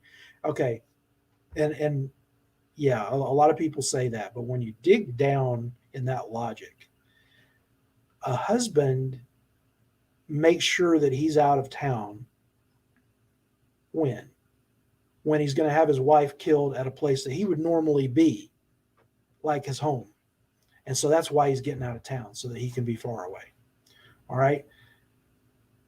If this scenario is Brandon hiring someone to kill Missy at the church where she works out, he wouldn't be there anyway. So why bother to go out of town when he could have just been home in his bed? The killer was obviously like 6 inches or more shorter than Brandon, so police would know that wasn't physically Brandon. He's not any more guilty or innocent by being in his bed as he would be being in Biloxi, Mississippi. If he had hired somebody to kill Missy in the home, like Mark Severs, and when he had his wife Teresa Severs killed in Florida, he had his buddy, and his buddy hired a friend to kill her when she came back from a family trip, while Mark and the kids stayed behind. But they lay in wait at her home and killed her in the kitchen. That's when that makes sense. When you've arranged to have your spouse killed in your home. But there was no reason why Brandon needed to go on a trip to create an alibi, because the alibi wasn't for the home. It would have been at the church. Does that make sense? Yeah, I don't think the husband or the father-in-law were involved with this.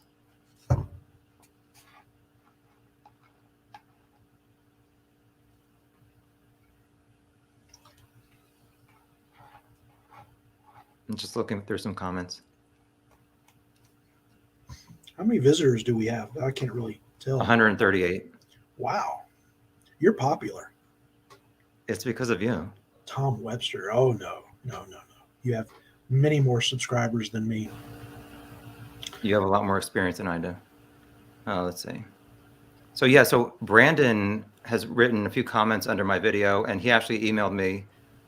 I have a few things that he clarified that aren't really going to solve the case, but for people who were curious for all these years.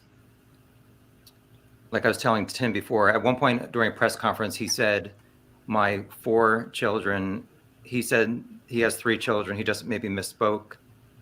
What does this say? Oh, the person who drove back with him from his fishing trip was some guy he knows through his business, his work. Normally he would drive, but he flew because of his, he had some medical issues, and he had surgery the prior Friday. He did not want to be in a car for 9 hours driving there and back. The morning of the murders, he got a call around 5 o'clock. They already had a rental car, so they drove to the airport in Gulfport.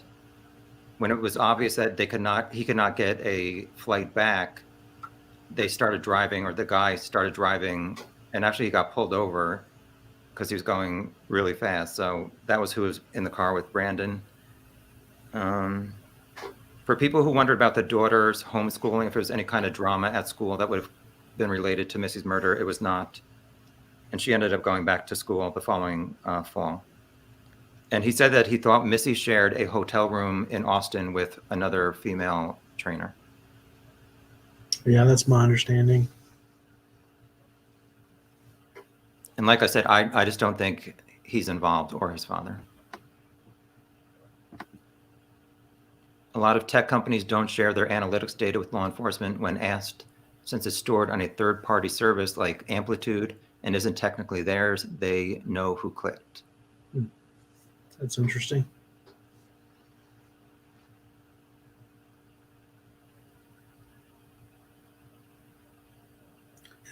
Billy Wolf says, what if the Ultima was just some guy leaving a bar who decided to play 5-knuckle shuffle? But the headlights and the driving all the way around and then parking, it's interesting to me that where that car parked at the end of the tour around the building was directly facing the front door of the building. I think that they were casing the joint. They drove around and then they parked and they sat there and maybe took notes. And that's one thing that Aaron Stoner has brought up that I think might have some validity. He seems to think he sees a notebook up on the dash, maybe. But at any rate, the person, I think, is thinking about risk versus reward of SWFA and burglarizing the joint. If they were 5'5" and it was the Ultima driver, why was the Ultima seat, the driver's seat, pushed so far back? Could a shorter, sorry, I'm not saying shorter person, could somebody 5'5"? Obviously, somebody said that they could be sitting towards the front part of the seat. It doesn't have to necessarily mean that they were with their back to the seat. I'm not sure if that seat is necessarily pushed all the way back. People think it is, but with the angle and everything, I don't know that we can say that definitively. It may just be the way that the angle looks. I'm not posting this for myself, but I just want to acknowledge, thank you, Sassy, for your comment. If you have not checked out Tim's website and his YouTube page, check it out. He has a lot of good information. What is the website name, Tim? Gumshoestories.com. I do mainly blog posts on there, as well as I've got quick links to a lot of files and search warrants and things. That's where I think the value of the website is mainly those quick links to files. I definitely found that useful, so thank you. But I would also point out that my YouTube channel, I've got, some videos. I've got the surveillance footage on there, and I believe that the church surveillance footage, actually, as released by police, is not in the correct sequence. So I've kind of edited it to move one particular clip to where I think it's supposed to go chronologically, for anybody that's interested in that. And the community tab, sometimes I do surveys, um, in the community tab of my YouTube channel, and those are kind of interesting. Like, I'll ask my subscribers whether they think it's a man or a woman, and it keeps up with the statistics and different polls that we take. Cranky Babushka wants to know, if it was a murder for hire scenario, why this way? Seems like there could be an easier way, which, yeah, I mean, why would you not, shoot somebody and pretend it was road rage? Why would you even bring the church into it if you're a hired killer? That's what a lot of my subscribers have hired killers, and they said that they did not do it this way. I'm kidding.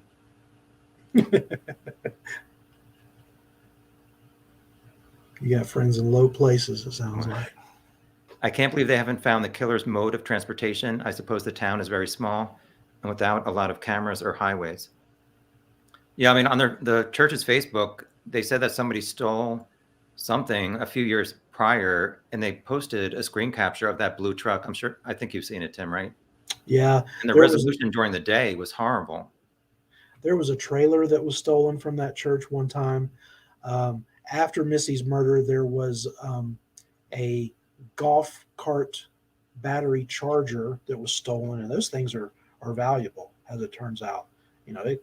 It costs a few $1,000s to buy a battery or a charger for a golf cart. And then just recently, you and I haven't talked about this, but just this spring, okay, they're behind the church. There are bluebonnets that grow in the meadow back there.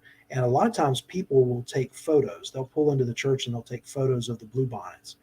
And so not long ago, like in April, a man and two women in a car, they pull in, they get out of the car and leave their car unlocked to go take photos. And they leave his wallet and the women's purses in the car. And somebody takes the valuables out of the car there in the church parking lot while they're off doing their thing.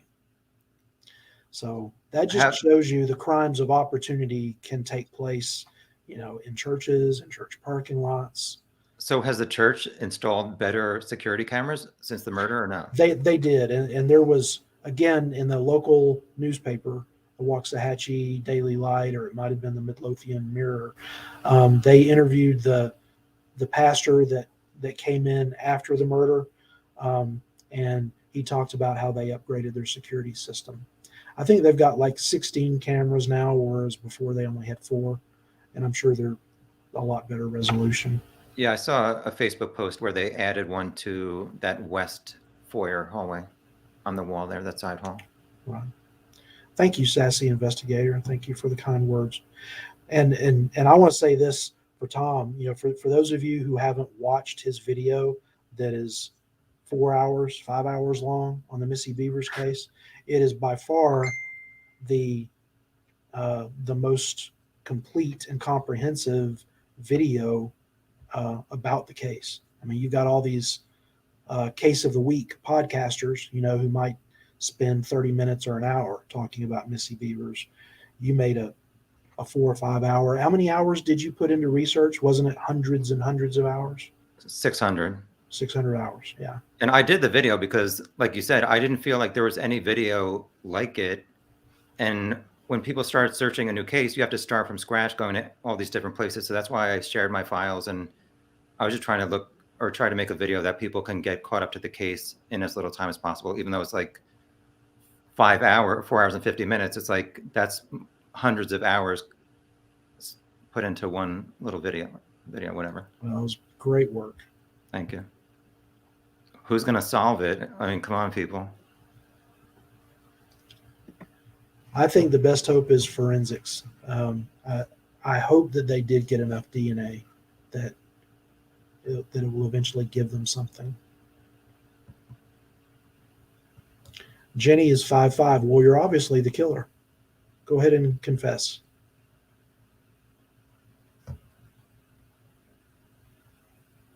I'm just looking through some comments.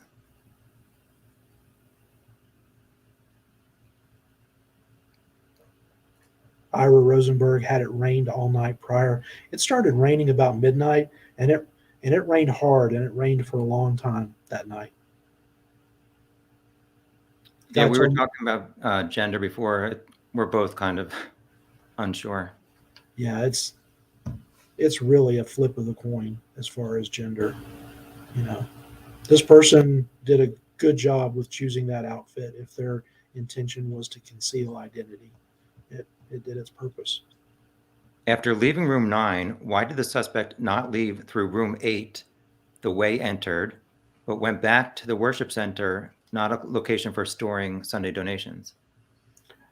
Well, I think I touched on this earlier. I think that his method was to go around the exterior rooms on the perimeter first, and then he finished that circuit, and then it's like, okay, now I'm going to do the interior, you know. Um, so room 9 was the first one. Just around the corner from room 9 was room 8, which is where he came out. So he finished his circuit, and now it's room 9, go down to the other corner, which is room 14, and then come around the corner and come around to the sanctuary. So I think he was, in my opinion, he was saving the sanctuary for last. This one's for you. Gumshoe Stories on YouTube. Yes, yes. That's the name of my channel. Cindy says, Cindy, you have a lot of good questions. Thank you for joining, and everybody else too. We have 142 people. Wonder why there were no muddy or wet footprints since it was raining. I mean, like I said, the first camera was at 223, which I'm not sure what caused that motion, but they don't come out of the room 8 for until, was it 350? Yeah, and Brandon said that police told him that the killer spent some time in the kitchen, quote unquote. But We how would know they even much. know that? I mean, was stuff disturbed in there or what? I don't know why Yeah, they would say it's that. just speculation, but to me, I think that the killer was wet when they came into the church, and I think that the kitchen was a good place to dry off with either paper towels or hand towels. This is a well-equipped kitchen. It's like a commercial kitchen. You know, they cook for 300 people, so there would have been, lots of uh, hand towels and things like that, or And that just was the paper. best way to get in without being captured on camera going into the church. Well, that service door is well, number one, it's got a glass window on it, which makes it easier to get into because you don't have to pry into it necessarily. You can just break out that glass and reach in. And it's also situated in a pretty dark side of the church that's kind of at an angle away from the highway. So someone passing by on the highway would not be able to see that person standing at that door. Yeah, Ira, it was pouring that night. It was raining cats and dogs. I know because I stepped in a poodle. Well, yeah, if you look at the SWFA footage, I mean, it was pouring, at least at 2 a.m. I know that there was a picture of the northeast doors where they're boarded up, and at the top of the stairs, it looks like there's a footprint, but I imagine that was from the investigators or whoever put those that wood on top of the broken windows in the northeast. Yeah, I personally think that the killer pried those window frames and then broke the outer doors at the northeast entrance, um, as well as that service door, in order to check for a police response to see if there was an alarm, which there wasn't. But I think that they drove somewhere else for a while and then came back. And I think that's why we have that gap of time in between the SWFA time period and when they first emerge into the interior of the church. If Well, you you would think. if you believe they're related, which I do. Well, you would think that the police would have seen a car at the church if it was the Altima at whatever going there at 1:45, and then leaving SWFA at 2 whatever. Is there some kind of car in the distance 2 or 3 minutes later? And did they turn around at that U-turn to go back to the church? I mean, I would think that's on camera. Yeah, I mean, at SWFA, you've got to make that right turn um, because there's not an opening in the median there. So when that church left SWFA, they took a right turn. And if they were going to go to the church next, they would have driven a quarter mile down the road to a turnaround. And then they would have come back up the other way. And presumably, you would have seen a car pass by. But when you look at that SWFA footage, do you think that they could really tell whether it was the same car? No, because yeah, it's too dark. Yeah, it's dark. You can see vehicles and you can tell whether it's a truck or a car, but that's about it.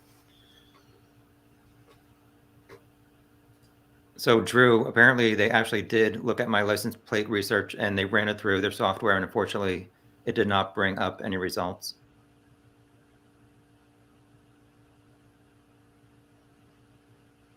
Anybody want to talk about the bumper sticker? Do you You think that can. there was a bumper sticker on the back of that Altima?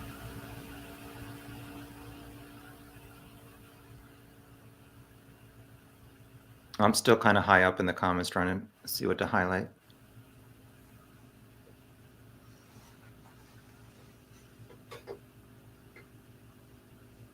But I thought, didn't you say you thought it was the SWFA logo? And to me, it didn't seem like it lined up. Well, I guess more people than just you have disagreed with me on that. I could be wrong. Um, it could have been just coincidence. Yeah, that was even that image. The weird thing to me was zooming in on it. It did look like some kind of figure, but I couldn't figure it out. And as the Altima was closer or further away from the exit, it did not seem like there was any kind of mark there. So it was, some of these videos are so frustrating trying to analyze. Yeah. This case is going to go down in history as one of the most confounding case with so much visual evidence and yet nothing definitive. It's like, Yeah, so I was wondering, did they bring a bag of other shoes or something like that, and they were not wearing the full gear outside, which is why they did not want to be seen entering the church, and maybe they took off various clothes and put it back in the bag in the kitchen before they left.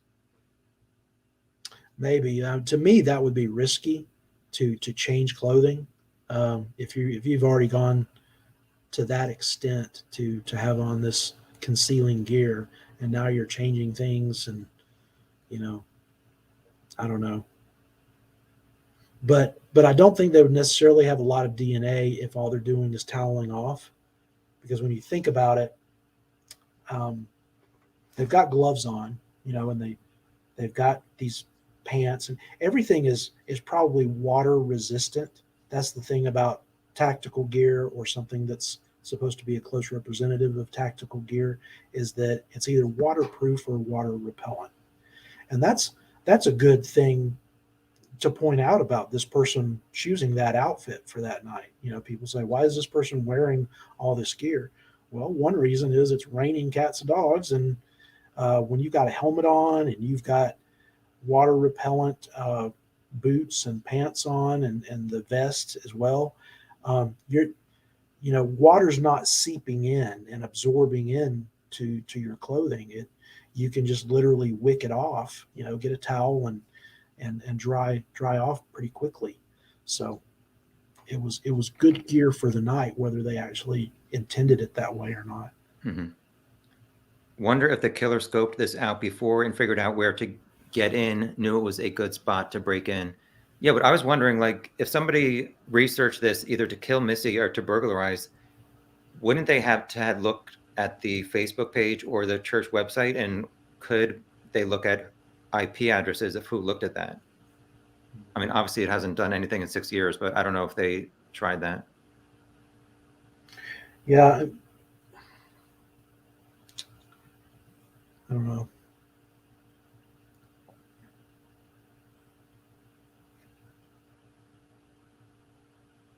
Jenny says, "Do you think there was a bumper sticker?"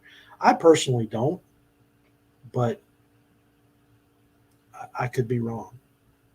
It's just weird to me, and I've captured multiple frames from that black and white angle, when they're leaving, and looked at frame after frame after frame, and boom, there's a spot where there's a dark oval, and then it wasn't there before, and so why does it just show up? Uh, and before that frame, the car was actually closer to the camera, so why can't you see it more often than you do see it? I think it's got to be a reflection or a shadow. Mhm. Groovy Goose said, "Has anyone tried contacting the company of the semi truck that passed the car when it was about to pull out?" Which, if that was a killer, I wish the Ultimate pulled out and the tractor trailer smashed them. But yeah, I don't know if it's possible to even figure out who that semi truck was. Yeah, that would be the kicker. There is But you would you. Sorry, go ahead. all you know is that it's a truck. You can't tell what company or anything, But and you would that's think anybody who drove by there would know, oh my God, I drove by there that night at 2 a.m., 3 a.m., 4 a.m. not really, not necessarily, because we know that it's a trucker's highway, and they're traveling large distances. If you're traveling down a highway from point A to point Z, are you aware of every landmark that you pass? Do you care that you passed Creekside Church, at some point? Did you even see the sign? Did you see SWFA? It's raining, you're focusing on the road in front of you more so than you are the landmarks that are off to your left and right, I think. Ira, they did do a search of cell phone records, and unfortunately, it obviously didn't pull up anything good. Well, I think they've got a lot of that data. They just don't have something to match it against. But I think it could come into play later on. They even had the New York police, the NYPD, come in and help them compile data. And they had something called a Stingray device, which I think mimics a cell tower and gathers data from devices that are passing. And I don't know. I think they've got a lot of electronic data, and if they ever have a good suspect, then maybe they can go back and compare to data that they've already collected. Now that it's not anonymous anymore, they can find where it matches up, if that makes sense. Do you think Missy saw the car when she arrived? I don't think so, because I would think anybody would really park in the east side behind the church so nobody would see. Yeah, he would have parked close to where he entered, you would think. So the northeast side. And when you pull into that church, there's a drive that pulls straight in, and then there's a big kind of stone Creekside Church sign. Um, and then you turn to the right. You make a hard 90-degree turn to your right and pass in front of the church and go around to the awning entrance where she entered. So unless she had just kept going straight ahead instead of making that right turn, she wouldn't have seen a car back there, and she wouldn't have had a reason to keep going straight ahead unless she was just nervous and worried about her safety and wanting to do a perimeter check, which we all wish that she would have. But Mm-hmm.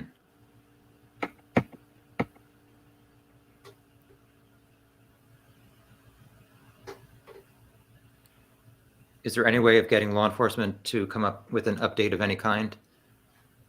I mean, like we were talking before, I don't know that they really have much to say. I'll say this, and this comes directly from a detective that I've been in contact with, and he said that so much information was put out there in the early days of the investigation, they have the belief that too much information came out early on, and so they've clamped down on that. And they're only going to put out updates if it's something that gives them an advantage, if there's a reason for doing it. Mhm. They're not going to do it just to do it. Did they investigate purchase of cop uniforms, I guess, in the area? I know that there's one, is it Code Blue, is a kind of local cops uniform store, but apparently you have to show your credentials to buy stuff from that type of store. Yeah, there's also something called 5.11. I've seen that online website. Yeah. But the thing is, it's a needle in a haystack. You can't just go find police gear off Amazon or whatever. You've got to have a suspect, and then you start investigating their background and their buying history, and then you find things like that. You can't do a search warrant to an online shopping company and have them give you a list of people that have bought things. That's not how it works. That's a privacy violation. It's against the law. They're not going to give it to you. But if you get a search warrant for John Doe, who's your suspect, you can then go to one of those sites or Amazon, whoever, and you can say, we have reason to believe that John Doe could be a suspect in this case, and we would like his buying history. Then they'll give it to you. Do you feel that all the available video, audio evidence has been released? We were talking about this before, and I think there's certain camera angles that they should have released, but other than that, I mean, I don't think there's any audio because the cameras did not have microphones. Yeah, definitely no audio. There may be some external camera footage, but it may not be any better than what we already have. Lynn thinks it's a personal killer. Yeah, a lot of people think it was some kind of revenge. And especially if somebody was up close and personal using a hammer trying to get revenge. I don't know. Mm-hmm.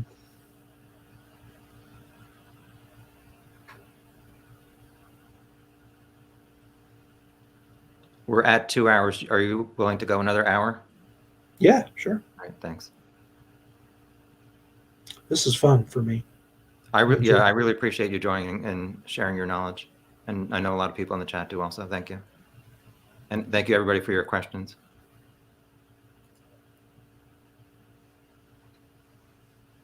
Yeah, a lot of people have said they think it's a woman with larger shoes on, and that's why they have the interesting gait. A person who is interested in doing some sleuthing really should be able to figure out pretty closely what that shoe size is, because those tiles, I've actually had someone measure those tiles, and those tiles, there's like a 33-inch distance across the tile, and then you've got a 3-inch border. It's actually 30 inches across the tile, but then you've got borders on either side that are 3 inches. So that's a total of 36 inches or 3 feet when you include a 3-inch border, 30-inch tile, 3-inch border. So there are places in the church video that you can sort of isolate where the killer's boot is in relation to the tile. And I think you could get pretty close with what size the shoe is. Now, that doesn't mean that person's foot is a good fit for the shoe. They could have an oversized shoe on, but I haven't taken the time to do those measurements. But if someone is so inclined, have at it. Who is this person? Wom Tepster. Yeah, I don't know. Little spoonerism. Thanks for taking the time to remove some of my hair. Like it's not going away on its own. Yeah, I don't know if it was filmed or not. Like I said, the cameras didn't capture what was going on in the Northwest.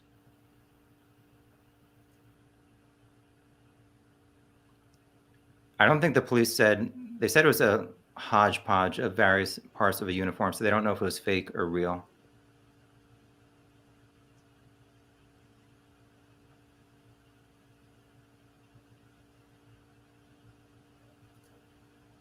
Maybe the killer found messages on her husband's cell phone and then went after Missy. I would think that all of the spouses have been looked at already. Mm-hmm. Yep. There was that target list early on, and that target list included an affair partner of Missy's and the spouse. It included a Camp Gladiator instructor and his wife. It included a female friend who was the widow of one of Brandon's good friends. It included the mother-in-law and father-in-law. It included Brandon, the mother, Brandon himself. There were like 9 people on there, and nothing. Somebody said it might have been somebody who tried to frame Missy's father, his father-in-law.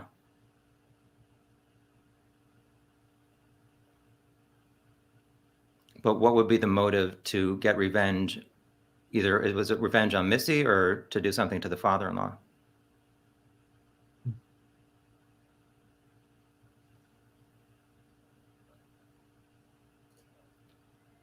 I believe the killer called out to Missy as soon as she entered the church. That's why he didn't care about the lights being on or doors open.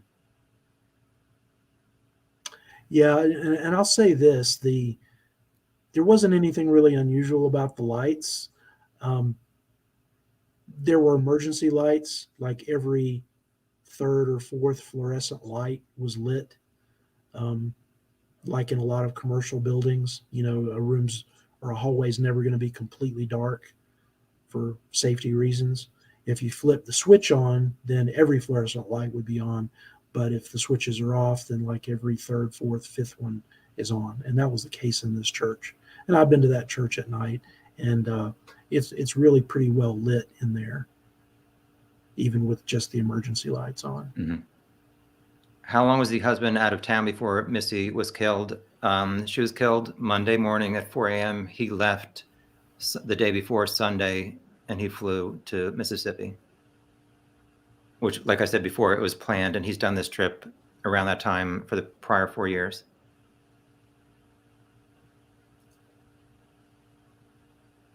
Jenny tried to measure the feet. Keep on trying, Jenny. You'll get it.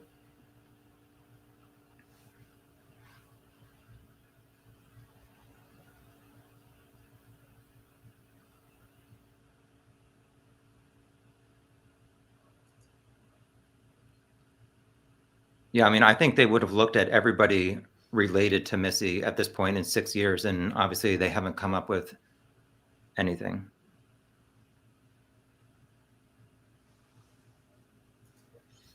Why would a targeted killer mosey around so freely and comfortably if they intended to kill? Yeah, we were talking that before. Patricia wants the tile dimensions again. Yeah, it's about 30 inches across the tile, and then there's a narrower border on either side, and that border is 3 inches on each side. We were talking about Bobby Wayne Henry before, Mike. I don't think it's him. And obviously the police, he's one of the few people I think that they said it was not him. Yeah. He checked a lot of boxes, but he wasn't the person in this case. And police said that they cleared him and that he didn't have anything to do with it. And I wonder if DNA has come into play here, because how can they definitively say that Bobby Henry is cleared when his alibi was that he was feeding his infant while his wife got ready for work? And why is she getting ready for work at 3:00 in the morning? But they seem to feel like they know that he didn't do it. And to me, if they have DNA, and that DNA may be a partial, but it may be enough for them to determine gender, or it may be enough for them to compare it to a potential suspect's DNA and rule out that suspect. So maybe they can say, well, we don't know who this person is, but it's not Bobby. or maybe they know that the person's female. Maybe they're able to tell that. I don't know. But why, if they knew it was female, why would they even look at him in the first place? Yeah, well, maybe. Well, I know a lot of people tipped him in because of that video that I'm sure a lot of people have seen at the Yeah. church where he's walking in the background, and people thought he walked similarly. Yeah, but you make a good point though. They actually executed that search warrant on his property 7 months after they first interviewed him. They interviewed him in May, executed the search warrant in December. So that would have been enough time, I would think, that they would have known DNA wise if it was a woman. Do So you I think guess- this will be? Do you think this will be solved? I don't know. I mean, it's been 6 years. What's going to happen that's going to change that? Like you said, maybe DNA searching, people signing up for those websites, but we're not certain that there's a good DNA match or sample. No. We better hope there is, because I don't think the person's going to be caught any other way. Do you think maybe somebody overheard the cameras were broken and that's why they were so casual? Okay, well, there was only one camera that didn't work, and that camera was outside. It wasn't an interior camera. And the southwest exterior was working because they said that they captured the campers waiting outside. Right. But it seemed like it was pointed down to the ground so it would not catch a car really going around. Although I think Missy's sister-in-law said some camera picked up Missy's headlights turning into park. Yeah, I could see how one of those interior cameras that we see on the footage, it might have caught a reflection, or maybe that exterior camera did. One of them had to pick up something about that car.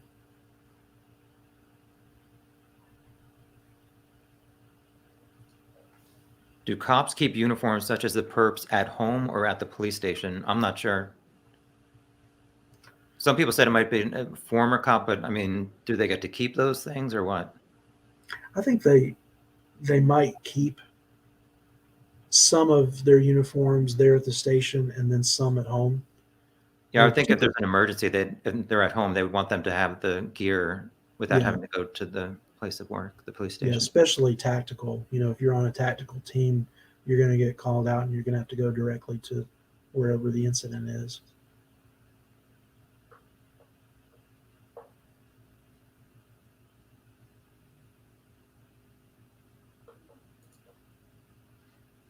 Eddie wondered if they entered from the woods from the back of the church. The parking lot is huge and remote. There's a wooded area in the back, but it was pouring rain. I know some people said that there's like a way from the SWFA to go under a bridge and stuff like that. I think that's pretty far-fetched. I think it's pretty unlikely.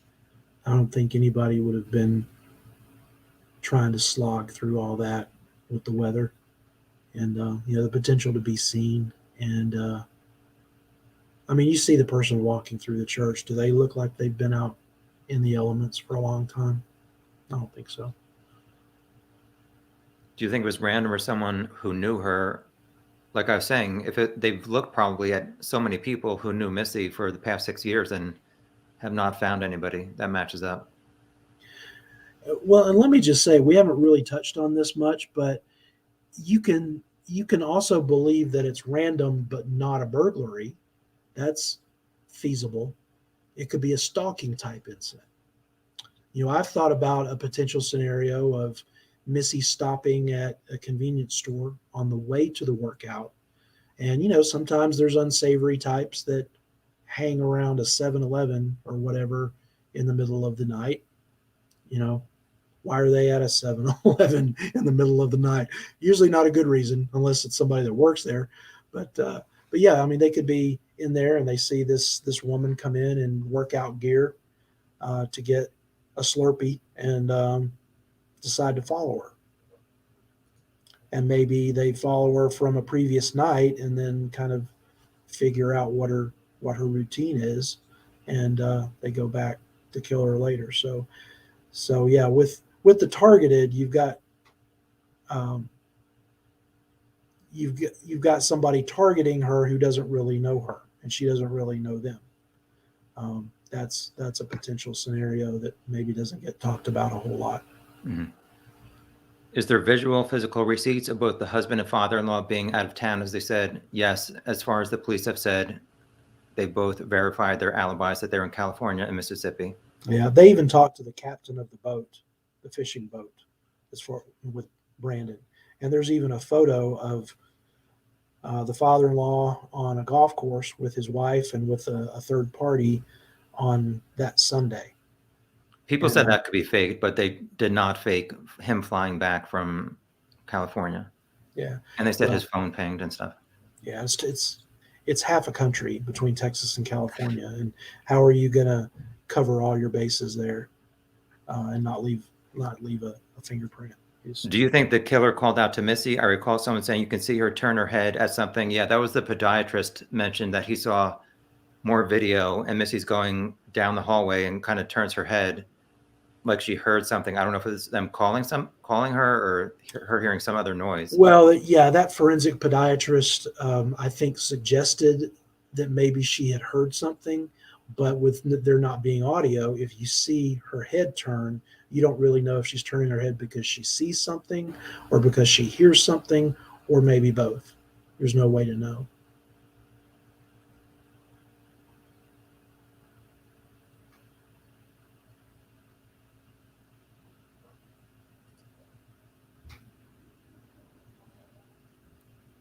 Yeah, we weren't sure if the creepy and strange LinkedIn message was actually just the guy that she was communicating with, and Missy had to come up with an excuse why she got a message while she was in Austin. Did you see that comment from Michael's workshop? Not yet. It's Missy down the hall. it's a funny take on Delphi.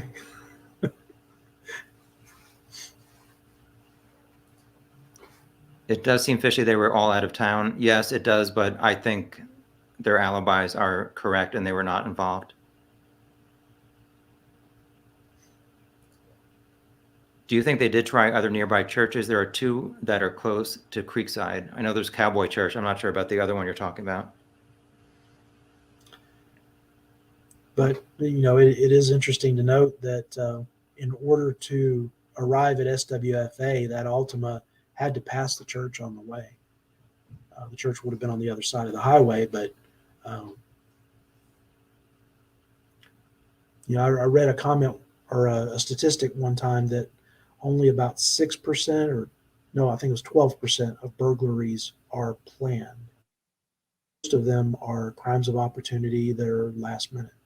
So, so it's possible that this person was going down 287 looking for places to be targets, and they may have noticed the church on their way toward SWFA, then pulled into SWFA, decided against SWFA for whatever reason, too hard to break into, probably an alarm. They decided against it, and then decided to go back to the place they had passed, which was the church.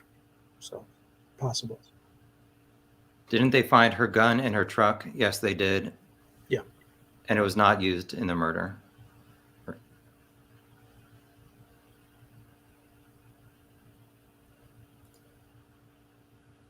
Have the police fully disclosed what happened fully to Missy?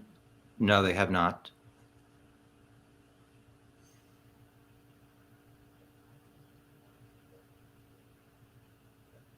Yeah. I mean, there's certain things that police want to keep to themselves.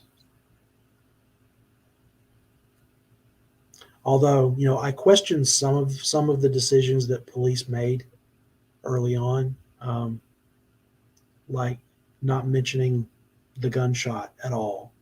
When you're on the one hand, you're saying that a tip from the public is going to be the thing that breaks the case open. They're making that point to everyone, but you're not necessarily going to get the tip if you're misrepresenting the crime scene. Because let's say the killer's talking to his girlfriend or he's talking to somebody in a bar and he's saying, yeah, I killed somebody at a church and I shot her, and and and the person they talked to has seen the news about Missy, but nothing was ever said about the gunshot by police. It was all about puncture wounds and carrying the hammer around. And so maybe that person never comes forward because they don't think that what that person was talking about applied to the Missy Bevers case. That's my concern. Mm-hmm. Somebody asked if you talked about it being targeted or not. I don't think it was targeted. I think that it was a burglary. I think the person was there looking for money and wrong place, wrong time.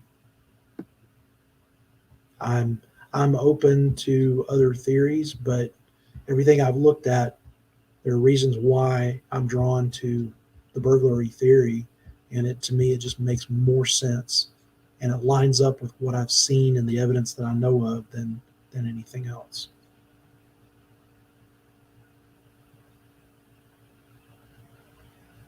Any final questions for Tim?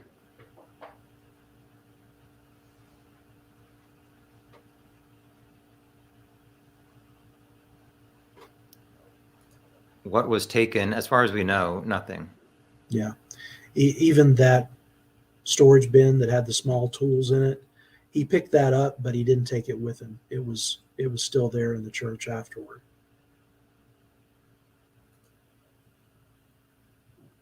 If this was a burglary, why was there no other ones like it with somebody wearing this tactical gear? Well, if you dress that way one time, would you ever dress that way again if you ended up killing somebody? Uh, I don't think so. I mean, in this scenario, it went horribly wrong, and so you're not going to repeat that. You're not going to wear the same gear. They probably got rid of the gear very soon afterward. If someone was looking for money, they must have been on something. Their movements were way too slow. I mean, is there a speed limit? Is there a requirement to how fast you have to be as you look for money in a building? I mean, I think that they have a false sense of security. That church has nothing around it. They don't expect anybody to be there for hours. So they feel like their movements and their speed is appropriate. They don't feel like they have to be in a rush. That's what I think. Yeah, I agree. The police setup or getup was a little bit much for a burglary, but this may have been their best outfit, I guess. I don't know. And I was wondering, because she was killed August 18th, and August 18th was the day that taxes were due that year. It might have been somebody looking for money. You said August. I think you meant April. Oh, April. Yeah, sorry. How long had Missy been using that church on that day of the week? I think it was 6 months. Good question. She actually started right at the end of August or the very beginning of September 2015. So, yeah, I guess that is about 6 months. Do you know what degree of training in personal firearm defense Missy had? I do not know. I know that Brandon gave her that handgun like 4 months before the murder, which to me lines up with Christmas. So maybe it was a Christmas gift. I don't know that for sure, but I know that it was 4 months before. It's Texas. I mean, not everybody goes through firearms training. You got a buddy who knows a lot about guns. They may take you out somewhere where you can practice on a shooting range or just out on some land that you own that's remote. I don't really know what was done there, but I would imagine Brandon would have been interested in her knowing how to take care of it, and not accidentally shoot herself. So they probably went somewhere and he made sure that she knew how to handle it and how to aim it. Kim wondered if the helmet somehow came off and the killer felt like they had to kill Missy because she knew their identity. Could be.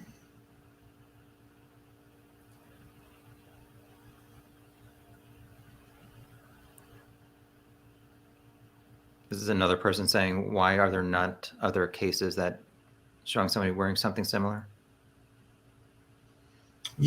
I've been communicating with someone who found me on my website and emailed me. He just emailed me today about he's been researching church burglaries, and there are examples of church burglaries where someone is dressed in tactical type gear.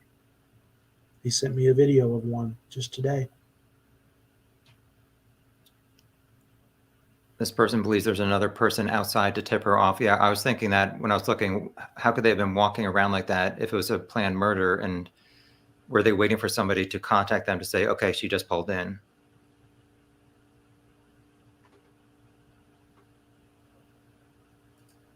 Burglary could be documents too. That's correct.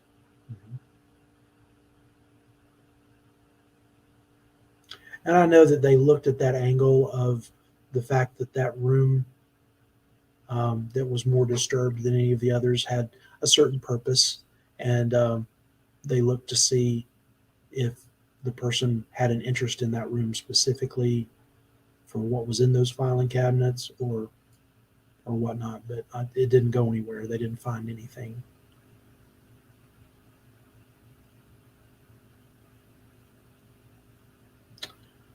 Well, Bryn, you've been fortunate, because what I would have you do is Google the following search term.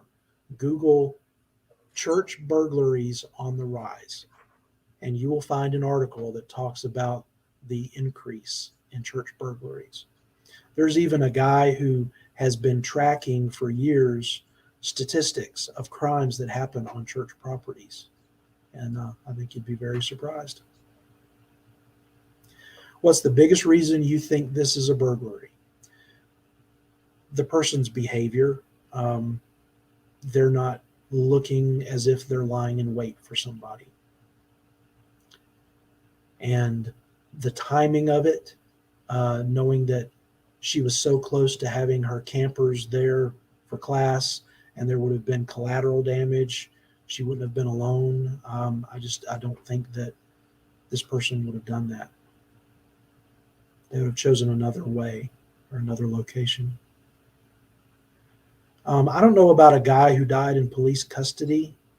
I know about a person who died of a drug overdose about a month after Missy died, and he is about the same height. And for some reason, there's been some interest in him potentially being connected.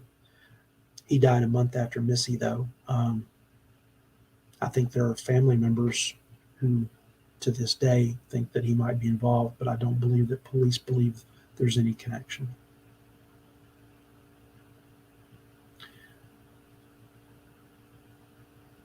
Nothing was taken, not a burglary.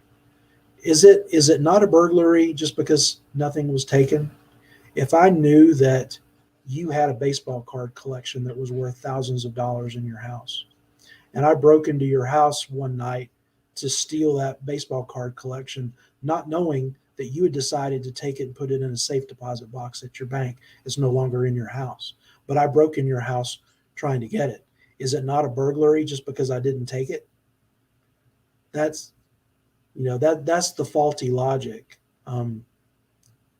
It was an attempted burglary. It was a burglary interrupted, and if it's a burglary looking for money, you don't know that the money's not there. You're hoping that it is, and just because the money's not there for you to take doesn't mean that your intention or motive wasn't burglary, just because you didn't take anything.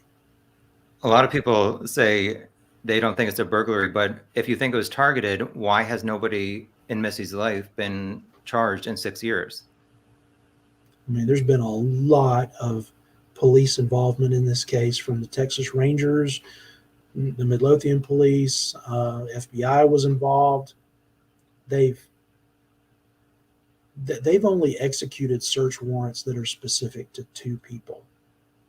One is Bobby Henry, and one is somebody I can't talk about, who I don't think is involved. Other than that, they've got nothing. Nothing. And you have to ask why that is.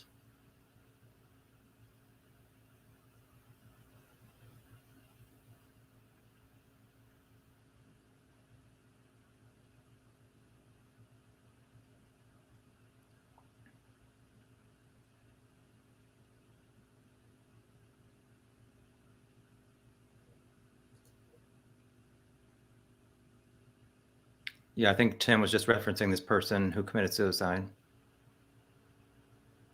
I think maybe you're referring to Christopher Eric, Cindy Jones.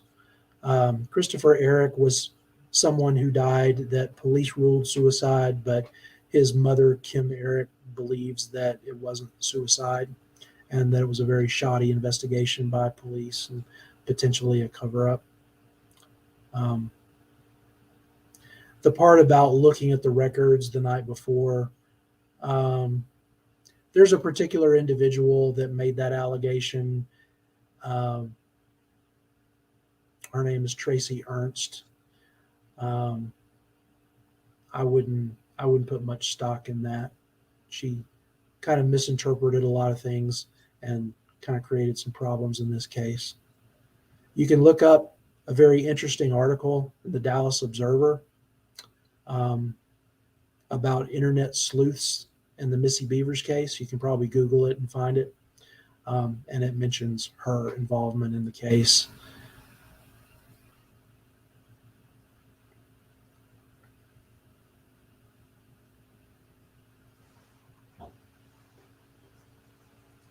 Yeah, some people said they thought the cop outfit was a way to get, if it was planned to get Missy to trust them. Although it's like, why is one person in this church at 4:15 a.m.?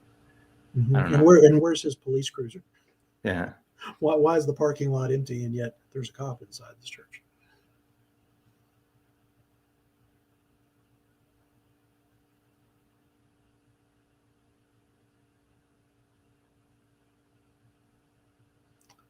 Yeah, sassy investigator. I don't know that I believe or agree with the term lollygagging. Um, the person is moving very systematically from room to room. They're not moving fast, but I would not call it lollygagging or meandering or anything like that.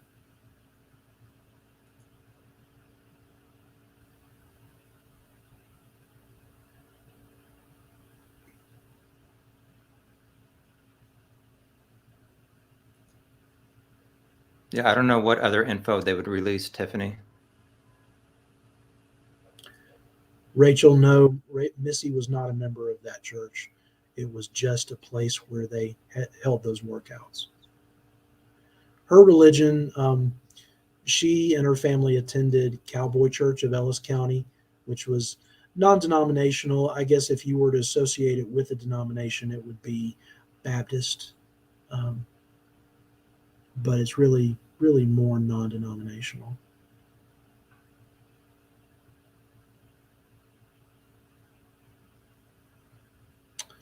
Sorry, Cindy, we really need you to find out that shoe size. That's what we need you to do. You could hold the key.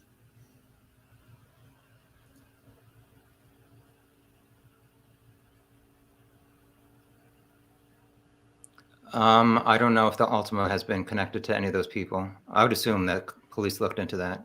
Yeah, I don't, it's still, as far as we know, a mystery as to the identity of the person driving that car.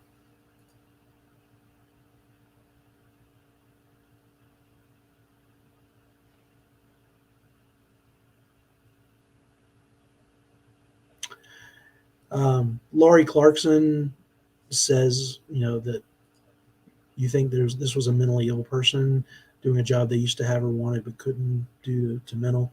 That brings up something that people have talked about a little bit. The whole idea that it might be a security guard. Um, there's apparently a big trend of security guards who create crimes in order for them to be the hero complex. It's one of the things that got that guy in trouble at the Atlanta Olympics that they made the movie about, Richard whatever his name was. I can't remember Jewel. Richard Jewell. Yeah, because he was a security guard. They thought that he planted that bomb so that he could, be the one to save the day. And sometimes they'll set fires uh, so that they can alert people to the fire.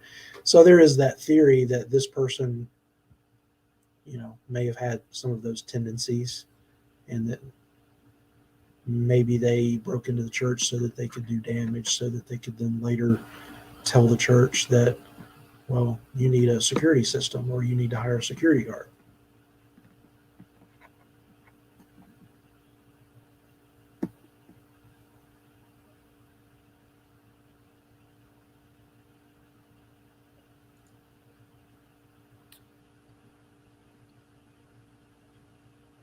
Yeah, there's definitely points for both arguments, I think. Yeah, coincidences don't necessarily lead to targeting. There are a lot of coincidences here. I'll grant you that. But there were a lot of coincidences in the Elisa Lam case. The young lady that went missing in the hotel in California, and then turned out that she was drowned in the water tank on the roof. And there were all these weird coincidences to a movie where someone died that way wearing a red dress just like she was wearing. And sometimes coincidences really are just that, coincidences. Sometimes we call them synchronicities, but there isn't always a design behind them, even though we want to think so. Thank you, Trailwinds. I appreciate it.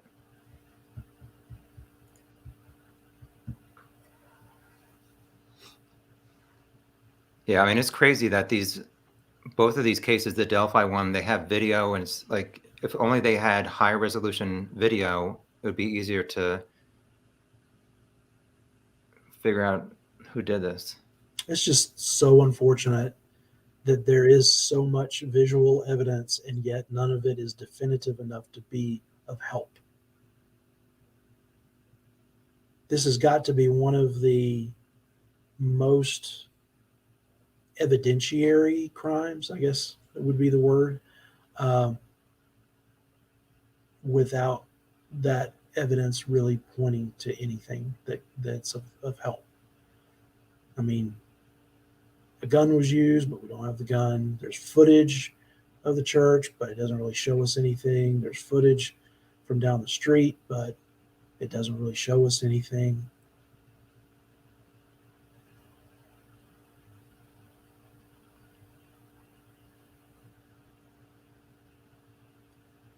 Any final questions for Tim? Tim, you want to give your website again? The website is gumshoestories.com. You can find some blog posts, and one of those blog posts is quick links to some very helpful documents, search warrants from the case, things of that nature. Also, there's my YouTube channel, which is also Gumshoe Stories, and invite you to see the videos that I've done there. I've done a number of podcasts, and so yeah, feel free to look around and subscribe. And not doing a whole lot of new stuff on the case, because we're at the 6-year mark, and I sort of feel like I've done what I can do until something new comes out. But I still am interested in, talking to people about the case who may not know, all the facets of it that I've been able to find. So always willing to talk, even if I'm not doing a podcast regularly. So Gumshoe Stories mail at gmail.com is my email address. Feel free to email me there if you want to have a more private conversation about things you're thinking. Sometimes people will send me interesting things about how they just know that their ex-boyfriend is the one who did this because, he had a police outfit in a duffel bag that she saw one time. This is actually a true story. And who knows, maybe it's true. I told her to go to police with it. But honestly, if you think that you have any kind of tip or lead about this case, don't come to me. What you need to do is contact Ellis County Crime Stoppers. And That way they can take your tip, and if it is that an actual tip that leads to finding the killer, then there's a big reward. All right. I really appreciate you joining. You definitely made this a great chat. Thank you for everybody for joining and all your questions. Thank you, Tom, for having me, and thank you for all the work you did on your video on the case. And thanks problem. everybody for, helping to publicize this case. Just keep the word alive, and keep Missy's family and the police investigators in your thoughts and in your prayers. All right. Thank you. Good night, everybody. Thank you for joining.